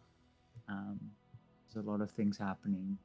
Just not always sure. Things happen in life. But we will try to be there next week. We hope with the 4 of us again. Maybe finding out whatever happened this time again. But thank you so much for watching. And then, as always, Breasticles. breasticles. It is. Breasticles.